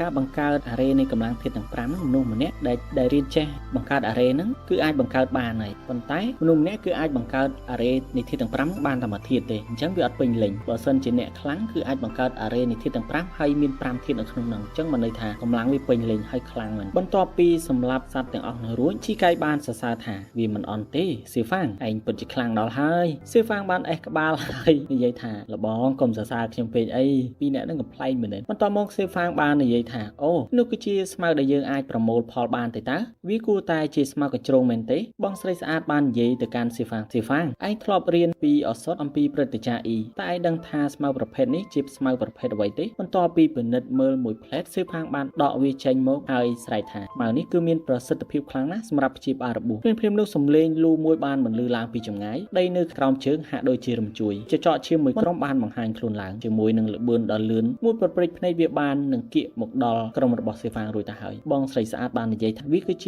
ាចចកឈាមដែលមានកម្រិតមិនក្រោមកម្រិតរបស់ពួកយើងនោះទេបន្ទាប់ពីចចកឈាមមួយចំនួនត្រូវបានមកដល់ពួកគេលំពេងនៅក្នុងដៃរបស់ប្រធានក្រុមរងបានចង្អុលទៅខាងមុខហើយបញ្ចប់ជីវិតរបស់ចចកទី1ចចកទី2ចចកទី3ក៏ត្រូវបានកម្ចាត់ដូចគ្នាបងស្រីស្អាតបានបំលាស់ទីទៅខាងមុខប្រយុទ្ធជាមួយនឹងបិសាចចចកឈាមផ្សេងទៀតខណៈពេលដែលគាត់កំពុងតែរវល់ប្រយុទ្ធជាមួយនឹងបិសាចចចកឈាមមួយក្បាលចចកបិសាចឈាមមួយក្បាលទៀតក៏បានសម្រុកមកបំរុងនឹងសង្គ្រប់គាត់ទៅហើយពេលនោះវត្តមានក្របព្រួយមួយបានហោះកាត់មុខគាត់ហើយចាក់ចូលទៅរាងកាយចចកនោះដែលបណ្ដាលឲ្យវាស្លាប់បាត់បង់ជីវិតភ្លាមច្បាស់ណាស់ថាជាក្របព្រួយរបស់សៀវហ្វាងបាញ់មកពីក្រោយសៀវហ្វាងបាននិយាយនេះគឺជាសត្រូវដែលខ្ញុំចូលចិត្តបំផុតហើយមិនត្រឹមតែលើដីនោះទេសូម្បីតែលើជញ្ជាំងក៏ពួកវាអាចបំលាស់ទីបានដែរជីកៃបាននិយាយឆាប់បាញ់ពួកវាទៅកុំរវល់តែឈរនិយាយនៅនឹងជីកៃបាននិយាយចចកឈាមនេះភាគច្រើនគឺវារស់នៅជាក្រុមបើតាមមើលទៅចំនួនទាំងនេះគឺគ្រាន់តែជាអ្នកយាមផ្លូវរបស់ពួកវាតែប៉ុណ្ណោះបន្ទាប់ពីក្រុមទី1ត្រូវបានសម្លាប់អស់ក្រុមទី2ទី3ច្បាស់ជាបង្ហាញខ្លួនដោយសម្រែកស្រែកដង្ហោយហៅរបស់មេវាចាក់ជាមិនបើសិនជាវត្តមានរបស់វាកើនឡើងកាន់តែច្រើនជាងនេះទៅទៀតពួកយើងច្បាស់ជាមានគ្រោះថ្នាក់ចាក់ជាមិនខានក្របព្រួញនៅតែបន្តបាញ់រាល់ក្របនីម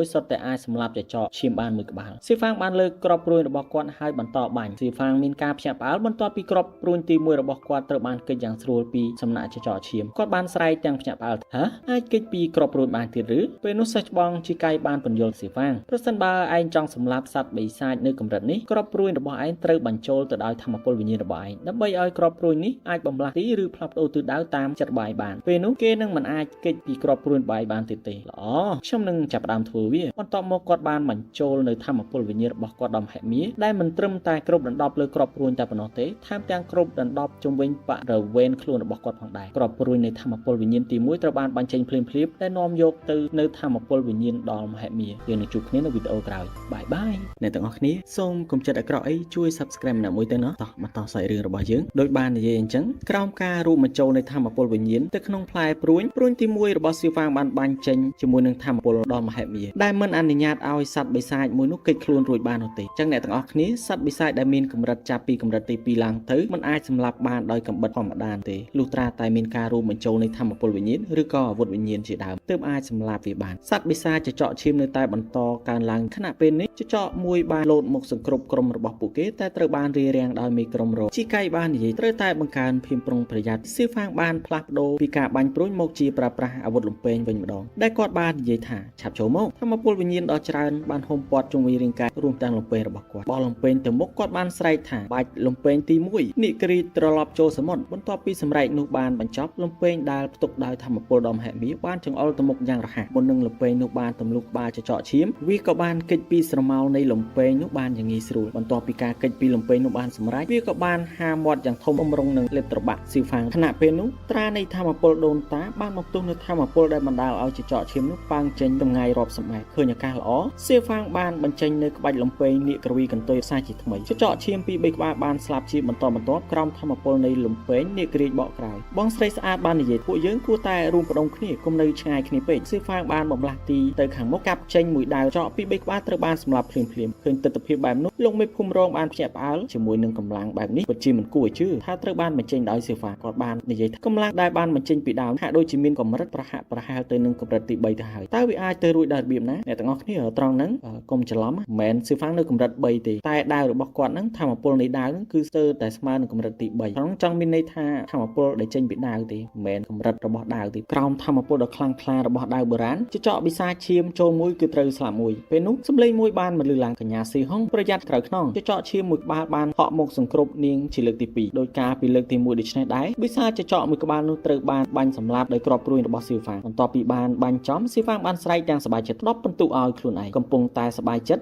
ចកឈាមមួយក្បាលបានហក់ពីក្រោយខ្នងក្នុងល្បឿនដ៏លឿនហើយសង្គ្រប់ទៅលើខ្នងរបស់គាត់ដែលបណ្ដាលឲ្យគាត់បានដួលកាប់មុខបោកទៅដីបន្ទាប់ពីក្រោកឡើងខ្នងសៀវហ្វាងត្រូវបានរហែកដោយក្រចករបស់ចកឈាមបន្ទាប់ពីបានរត់ចូលទៅក្នុងក្រុមសៀវហ្វាងត្រូវបានការពារដោយរៀមច្បងទាំង4ពេលនេះសម្រែកលូដ៏រំជួយដីមួយបានបន្លឺឡើងរំពេចនោះកងទ័ពរបស់ចកបិសាចឈាមបានដកថយទៅក្រៅយ៉ាងរហ័សបន្ទាប់ពីបានឮសំឡេងហើយសារការឈឺចាប់នៃរបួសសៀវហ្វាងបានដួលទៅដីមេក្រុមរងបាននិយាយសៀវហ្វាងថាប់ក្រោកឡើងធ្វើការសមាធិដើម្បីបណ្ដេញជាតិពឹសនិងប្រមូលផ្ដុំនូវធម៌ពលរបាយឡើងវិញបងស្រីស្អាតបាននិយាយថាលបងទី2កុំនិយាយខ្លាំងដាក់គេពេកបានទេត្បិតតែថាសៀវហ្វាងធ្លាប់បានចូលរួមសមរភូមិកាលពីមុនមែនប៉ុន្តែនេះគឺជាសមរភូមិធំទី1ដែលគេបានចូលរួមគេគឺខ្វះបទពិសោធន៍ច្រើនណាស់លោកមេក្រុមរងបាននិយាយថាបើសិនជាចង់ឲ្យគេខ្លាំងនៅពេលអនាគតគឺមិនត្រូវថ្នាក់ថ្នមគេឬលួងលោមគេពេកនោះទេឆាប់ហៅគេឲ្យក្រោកព្រាមទៅបន្ទាប់ពីគ្មានអ្នកណាធ្វើតាមគាត់ក៏បានលុតជង្គង់ហើយទះស្មាសៀវហ្វាងរួចនិយាយឪពុករបស់ឯងគួរតែធ្លាប់បានប្រាប់ឯងហើយនៅពេលដែលមានរបួសអ្វីដែលគួរធ្វើមុនគេនោះគឺតាំងសមាធិប្រមូលនៅធម៌ពលដើម្បីព្យាបាលរបួសបើឯងចង់ក្លាយជាមនុស្សប្រុសពិតប្រាកដម្នាក់នោះផ្លូវនៅខាងមុខកំពុងតែរងចាំឯងក្រោមស្ថានភាពដែលត្រូវពឹសនៃក្រច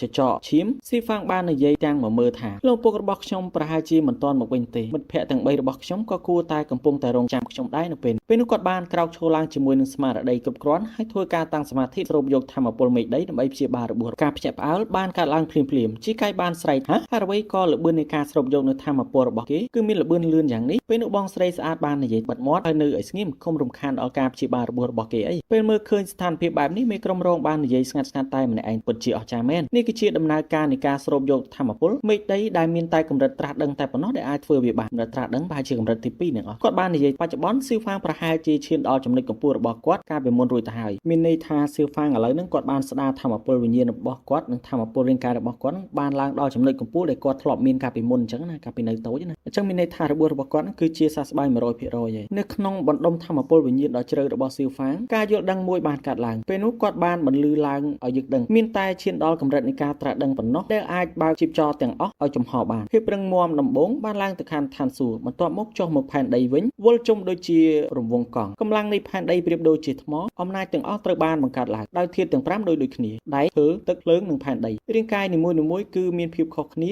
ាលុះត្រាតែឈានដល់កម្រិតនៃការត្រាស់ដឹងតែប៉ុណ្ណោះបើពុំដូច្នោះទេគឺទៅតែដូចគ្នាទាំងស្រុងមានតែឈានដល់កម្រិតត្រាស់ដឹងប៉ុណ្ណោះទើបអាចដាំដុះនូវធម៌ពលនៃរាងកាយឲ្យមានសភាពសកម្មនិងទៅដល់ចំណុចកំពូលនៃកម្រិតកម្លាំងធាតុដូចជាមេក្រុមរងដែលកើតឡើងជាមួយនឹងកម្លាំងធម៌ពលមីបងស្រីស្អាតកើតមកជាមួយនឹងធម៌ពលភ្លើងដោយបងប្រុសចាំងហ្វឹងក៏ធម៌ពលភ្លើងដូចគ្នាបងប្រុសជីកៃកើតមកជាមួយនឹងធម៌ពលខ្យល់ដូចជាខ្ញុំដែរប៉ុន្តែពេលនេះខ្ញុំបានឈានដល់ការប៉ះពាល់នៃឋានសួគ៌និងផែនដីតើកម្លាំងធម៌ពលផែនដីមានភាពស្និទ្ធស្នាលជាមួយនឹងរាងកាយដែរឬទេអរគុណចំពោះការ like និង comment របស់បងប្អូនយើងនឹងជួបគ្នានៅវីដេអូក្រោយបាយបាយកាត់ចូលត្រង់ចាប់ផ្ដើមពេលដែលសមាជិកទាំង4នៃក្រុមកំពុងតែរងចាំនៃការជាសះស្បើយពីរបួសរបស់សៀវហ្វាងរយៈពេលដ៏យូរបានកន្លងផុតទៅពេលនេះសៀវហ្វាងបានបើកភ្នែករបស់គេស្របពេលដែលបងស្រីស្អាតបានក្រានរំលឹកគេថាសៀវហ្វាងនេះគួរតែដល់ពេលដែលយើងត្រូវបន្តដំណើរទៅមុខហើយពេលនោះសៀវហ្វាងបានឯកក្បាលរបស់គេហើយនិយាយថាឲ្យខ្ញុំសុំទោសដែលខ្ញុំនាំឲ្យរៀមច្បងទាំងអស់គ្នាព្រួយបារម្ភបងស្រីស្អាតបានសើចហើយយកដៃទៅច្បិចថ្ពាល់របស់សៀវហ្វាងរួចនិយាយកុំនិយាយដូចនេះអីបងស្រីម្នាក់នេះគួរតែអរគុណឯងយ៉ាងខ្លាំងជាមួយនឹងការជួយសង្គ្រោះជីវិតពីរដងមកនេះពេលនេះរៀមច្បងជីកៃបានគិតក្នុងចិត្តការដែលស្នាក់នៅក្នុងចន្លងជីតាន់នេះរយៈពេលយូរបែបនេះគឺជារឿងដែលមិនស័ក្តិសមរួចទៅហើយសម្រាប់រយៈពេលយូរហើយនៅកន្លែងគ្រោះថ្នាក់បែបនេះផ្លូវខាងមុខប្រកាសជាគ្រោះថ្នាក់យ៉ាងខ្លាំងសង្ឃឹមថាសៀវហ្វាងបានត្រៀមខ្លួនរួចរាល់ទៅចុះមេក្រុមរងបាននិយាយសៀវហ្វាង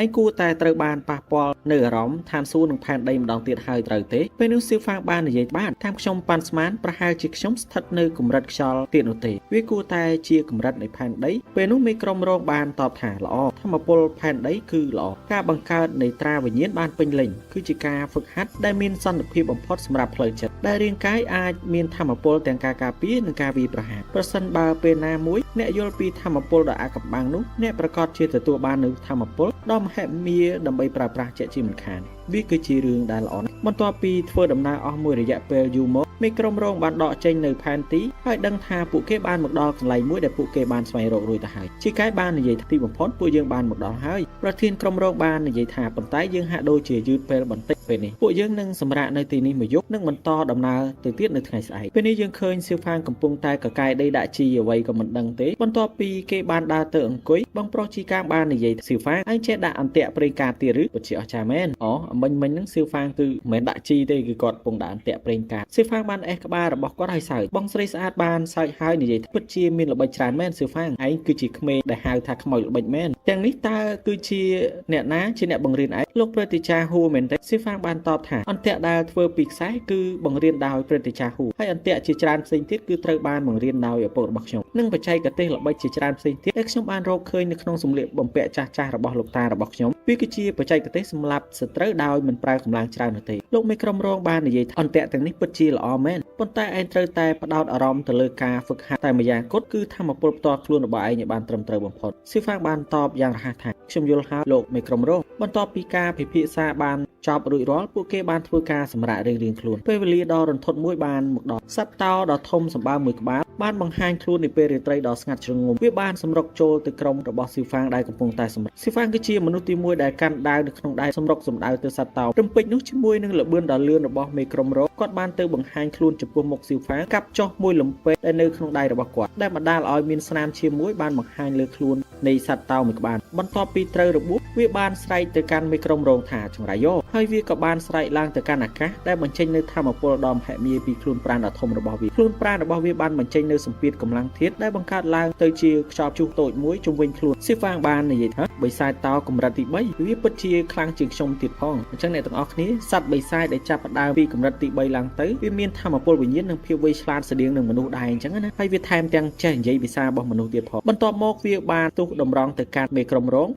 ងមិនបានបង្ហាញសញ្ញានៃការដកថយនោះទេគាត់ថែមទាំងបាននិយាយថាល្អក្មេងតូចល្អបើឯងមានឆន្ទៈឯងឆាប់ចូលមកមេក្រុមរងបានចាក់កាន់នៅលំពេងនៅក្នុងដៃបាច់លំពេងទី1របស់គាត់បានបាញ់ចេញនៅធម៌ពលដែលបញ្ចេញនៅពន្លឺខ្វែងដ៏សាហាវសៀវផាងបានច្រហោមាត់ជាមួយនឹងធម៌ពលមួយនោះសិល្បៈក្បាច់គុនបែងចែកជា3អាណាចក្រអាណាចក្រទី1គឺអាណាចក្រនៃពន្លឺអាណាចក្រទី2គឺជាអាណាចក្រងាយស្រួលអាណាចក្រទី3គឺជាអាណាចក្រទីហ៊ានអំឡុងពេលដែលសៀវផាងកំពុងតែរៀបរាប់លំពេងក្បាច់ទី1របស់មេក្រុមត្រូវបានគេចបានយ៉ាងងាយស្រួលពីសំណាក់របស់សត្វតោក្បាច់លំពេងទី2ទី3ត្រូវបានបញ្ចេញហើយក៏ត្រូវបានរងជាប់ដោយបិសាចនៃសត្វតោដោយការពីមុនដូចនេះដែរបន្ទាប់ពីមើលយ៉ាងហ្មត់ចត់សៀវផាងបាននិយាយថាតើនេះគឺជាអំណាចអាណាចក្រទី2មែនទេបន្ទាប់ពីការប៉ះទង្គិចលើកចុងក្រោយសត្វបិសាចមួយក្បាលនោះត្រូវបានចាញ់ហើយចាក់ចេញពីទីនោះបាត់ទៅពេលនោះលោកមេក្រុមរងបានសួរទៅកាន់សៀវផាងបន្ទាប់ពីការមើលតើឯងយល់ទេសៀវផាងបានឆ្លើយតបខ្ញុំប្រហែលជាអាចនឹងយល់ប្រសិនបើបានមើល2ទៅ3ដងទៀតសំឡេងមួយបានមកលឺឡើងមិញប្រុសហេតុអ្វីឯងអួតយ៉ាងតើកុំអួតពេកបានទេខ្ញុំបានមើលបងប្រុសទី2ប្រយុទ្ធរាប់10ដងភ្លេចទៅហើយខ្ញុំនៅតែមិនទាន់ចាប់បានមួយចំណុចផងឯងសំអាងទៅលើអ្វីទៅដែលនិយាយថានឹងយល់បែបប្រសិនបើឯងមិនបានឆ្លងកាត់នឹងការហ្វឹកហាត់2ទៅ3ឆ្នាំនោះទេឯងអាចធ្វើចិត្តឲ្យហើយទៅហើយឈប់គិតពីវាបន្ទាប់ពីបាននិយាយបែបនេះបងប្រុសជីកាយត្រូវបានស៊ីមួយដៃរួចបាត់ទៅហើយបងស្រីស្អាតបាននិយាយថាសៀវផាងគឺជាក្មេងដែលពូកែប្រហែលជាចំណាយពេលមិនដល់កន្លះឆ្នាំផងដើម្បីធ្វើរឿងមួយនោះបន្ទាប់មកពួកគេបានធ្វើដំណើរទៅមុខទៀតសំឡេងសត្វចម្លែកនៅតែបន្លឺជុំវិញភ្នំទាំងមូលពីព្រោះថាភ្នំនេះត្រូវបានគ្រប់គ្រងដោយសត្វចម្លែកជាច្រើនប្រភេទរួចរាល់ទៅហើយពេលនោះបងស្រីស្អាតបានសួរទៅកាន់សៀវផាងតើឯងស្គាល់ឱសថជាច្រើនប្រភេទបែបនេះដោយរបៀបណាទៅពីព្រោះថាឯងគឺនៅក្មេងខ្លាំងណាស់សៀវផាងបានតបនោះគឺដោយសារតែខ្ញុំបានអានសៀវភៅមួយក្បាលដែលបន្សល់ទុកដោយលោកតារបស់ខ្ញុំដោយគាត់បានអានអំពីសៀវភៅនេះតាំងពីទូចមកម្ល៉េះឱសថជាច្រើនប្រភេទនិងក្លិនរបស់វារូបរាងរបស់វាស្ទើរតែបានចាំនៅក្នុងខួរក្បាលរបស់ខ្ញុំអស់ទៅហើយបងស្រីលោកមេក្រុមដកចេញនៅផែនទីដែលបង្ហាញថាទីនេះគឺជាទីតាំងដំបូងដែលត្រូវបានបង្ហាញនៅលើផែនទីវាគួរតែជាកន្លែងសំខាន់ដែលត្រូវបានដុះដោយរុក្ខជាតិចម្លែកបន្ទាប់ពីទុកផែនទីចូលទៅក្នុងចិញ្ចៀនវិញលោកមេតបរងបានក្រឡេកមើលទៅស្មៅរុក្ខជាតិមួយប្រភេទដែលត្រូវបានហៅថាស្មៅឈាមគាត់បានបន្តមើលទៅវាហាក់ដូចជាទៅតែនឹងរីកទៀតផងបើមិនដូច្នេះទេវាមិនមានពន្លឺឈាមហូរកាត់វានោះទេពេលនេះពួកយើងត្រូវធ្វើយ៉ាងម៉េចទើបបានរុក្ខជាតិមួយដើមនោះយើងនឹងជួបគ្នានៅវីដេអូក្រោយបាយបាយតសាច់រឿងរបស់យើងតែម្ដងព្រាមច្បងជីកៃគឺជាមនុស្សទី1ដែលបំរុងចូលទៅបេះរុក្ខជាតិស្មៅផ្កាឈាមវិញ្ញាណមេក្រុមរងបានគាត់រួច និយាយវាមិនសាមញ្ញបែបនេះនោះទេខ្ញុំហាក់ដូចជាមានអារម្មណ៍ថាមានអ្វីមួយមិនស្រួលនៅទីនេះបន្ទាប់ពីឮបែបនោះស៊ីហ្វាងបានប្រើធម្មពលខាងវិញ្ញាណដើម្បីទទួលដឹងពីមជ្ឈដ្ឋានជុំវិញខ្លួនបន្ទាប់ពីបានស្វែងរកអស់រយៈពេលខ្លីស៊ីហ្វាងបានមានអារម្មណ៍ទទួលដឹងពីវត្តមានរបស់សត្វចម្លែកកម្រិតខ្ពស់មួយក្បាលគាត់ថែមទាំងបានដឹងនិងបានយល់ពីបិសាចមួយក្បាលនោះថែមទៀតផងគាត់បាននិយាយថាវាគឺជាប្រភេទសត្វដ៏ខ្លាំងដែលអាចស្ថិតក្នុងចន្លោះកំពូលទាំង10នៅលើផែនដីរបស់យើងផងដែរគាត់ថែមទាំងដឹងពីវត្តមានរបស់សត្វចម្លែកថ្នាក់ទាបជាច្រើនសិបក្បាលនៅក្រៅជញ្ជាំងថ្មនេះផងដែរពេលនោះរៀមច្បងជីកាយបាននិយាយថាប្អូនណាតើឯងកំពុងតែប្រាប់យើងថាឯងមានភ្នែកអាចមើលធ្លុះជញ្ជាំងមែនទេព្រោះថាពួកយើងគឺមិនបានមើលឃើញនោះទេមីក្រុមរងបាននិយាយថាអ្នកទាំងអស់គ្នាត្រូវប្រុងប្រយ័ត្នខ្លួនខ្ញុំចាងហ្វឹងនឹងទៅពិនិត្យមើលជុំវិ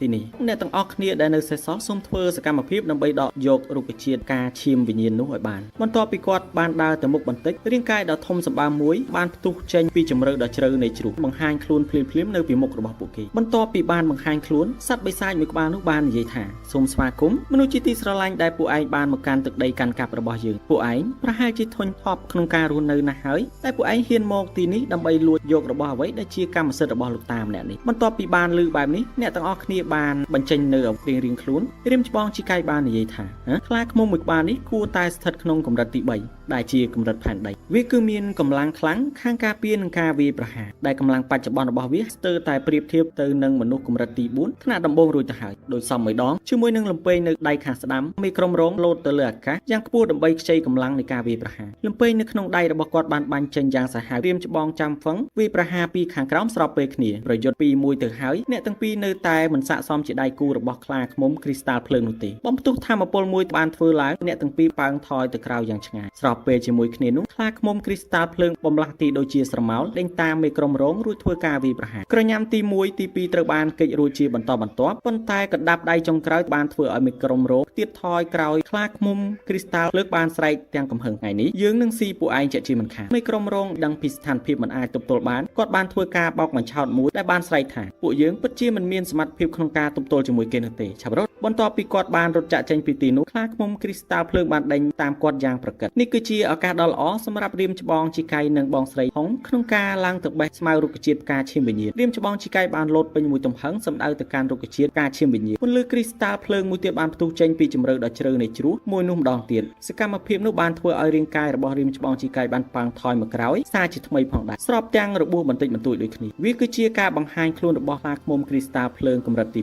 2ពេលដែលឃើញស្ថានភាពបែបនេះបងស្រីស្អាតបាននិយាយថាខ្ញុំនឹងដោះស្រាយជាមួយសត្វបិសាចមួយក្បាលនេះអ្វីផ្សេងទៀតខ្ញុំនឹងទុកឲ្យអ្នកនិយាយចប់គាត់បានស្ទុះទៅមុខកាប់ចេញមួយដាវពន្លឺនៃដាវបានបង្កើតទៅជារនាំងឃុំឃាំងមួយឃុំឃាំងសត្វខ្លាឃ្មុំគ្រីស្តាល់ឈាមមួយក្បាលនោះរយៈពេលខ្លីព្រាមច្បងជីកៃបានសម្រាលខ្លួនសារជាថ្មីម្ដងទៀតទៅបេះរុក្ខជាតិស្មៅផ្កាឈាមវិញ្ញាណគាត់ហៀបនឹងបេះទៅហើយស៊ីហ្វាងបានស្រែកពីក្រោយព្រាមច្បងជីកៃប្រយ័ត្នភ្លាមៗនោះធម្មពលមួយបានបាញ់ចេញពីក្រោយបំបុកទៅនឹងរាងកាយរបស់បងប្រុសជីកៃធ្វើឲ្យគាត់រងរបួសធ្លាក់ចុះមកក្រោមម្ដងទៀតស្រមោលមួយបានបំលាស់ទីចូលទៅរកស្មៅរុក្ខជាតិឈាមវិញ្ញាណព្រាមច្បងជីកៃបានស្រែកមនុស្សដៃគឺជាឯងបរិសម្នាក់នោះបានសើចហើយតបបើជាយើងតើវាយ៉ាងម៉េចពេលបានឃើញពីកម្លាំងរបស់បរិសម្នាក់នោះស៊ីហ្វាងបានភ្ញាក់ហើយនិយាយគេគួរតែស្ថិតក្នុងកម្រិតអន្តនុឈាមមនុស្សម្នាក់នេះគួរតែមកពីភូមិពីដៃបរិសម្នាក់នោះហៀបនឹងបេះរុក្ខជាតិស្មៅឈាមវិញ្ញាណមួយដើមនោះហើយបងស្រីស្អាតបាននិយាយឡើងដំណាំដែលឯងមិនដែលទាំងស្រោចទឹកផងតើឯងចង់មកច្រូតកាត់យកផលអញ្ចឹងឬដេកស្រមៃទៅបន្ទាប់ពីគាត់បាននិយាយគាត់បានកាប់ចេញមួយដាវដែលអនុញ្ញាតឲ្យខ្លាឃ្មុំគ្រីស្តាល់កម្រិត2នោះរួចខ្លួនជាបណ្ដោះអាសន្នបន្ទាប់ពីបានរួចពីការឃុំឃាំងវាក៏បានស្រែកយ៉ាងខ្លាំងសម្ដៅទៅលើអាកាសហើយវាបានសម្រុកទៅកាន់បរិសដែលមកពីភូមិពីដៃនោះបរិសដែលមកពីភូមិពីដៃនោះបាននិយាយវាគ្រាន់តែជាកម្រិត2នៃបិសាចប៉ុណ្ណោះគាត់បានសើចយ៉ាងខ្លាំងហើយសំកាំងខ្លួនទៅលើអាកាសកាប់ចុះមួយទំហឹងសម្ដៅទៅកាន់ខ្លាឃ្មុំកម្រិត2មួយក្បាលនោះឃើញថាខ្លាឃ្មុំមួយក្បាលនោះគ្មានគីឡូជាមួយគាត់នោះទេត្រឹមតែមួយដាវអនុញ្ញាតឲ្យខ្លាឃ្មុំនោះធ្លាក់បុកមកដី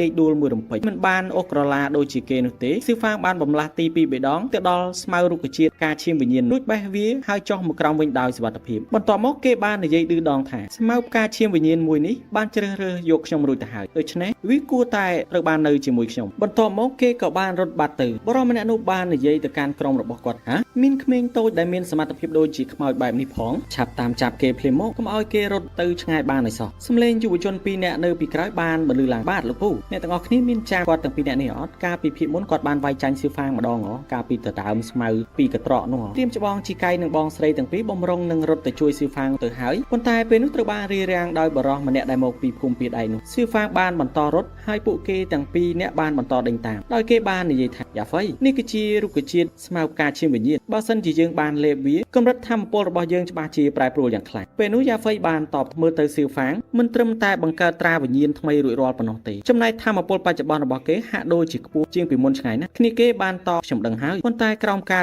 រួមកម្លាំងរបស់យើងទាំងពីរគេគួរតែមិនមែនជាដៃគូរបស់យើងទេជាមួយនឹងល្បឿនរបស់ពួកគេទាំងពីរស្ទើរតែតាមទាន់សៀវហ្វាងទៅហើយពេលនោះសៀវហ្វាងបានគិតក្នុងចិត្តថាប្រសិនបើគាត់បានយល់ពីទ្រឹស្ដីនៃខ្លឹមសារនៃភាពរស់រវើកនោះល្បឿនរបស់គាត់ច្បាស់ជាកើនឡើងជាក់ជាមិនខានប៉ុន្តែថាតើគាត់អាចស្វែងយល់វាដោយរបៀបណាក្រោមការគិតដ៏ជ្រៅនៃចិត្តរបស់គាត់សៀវហ្វាងបានរត់ទាំងបិទភ្នែកហើយធ្វើការស្វែងយល់ពីទ្រឹស្ដីជំហានបន្ទាប់របស់គាត់ស្រាប់តែស្រាលជាងមុនហើយល្បឿនរបស់គាត់បានកើនឡើងភ្លាមៗសូមអធិស្ឋានរាល់កំហុសខុសឆ្គងដែលកើតឡើងដោយអចេតនាសង្ឃឹមថាបងប្អូនទាំងអស់គ្នានឹងអធិស្ឋានអ្នកទាំងអស់គ្នាបើពេញចិត្តនឹងវីដេអូនេះសូមជួយ Subscribe អ្នកមួយផងអរគុណ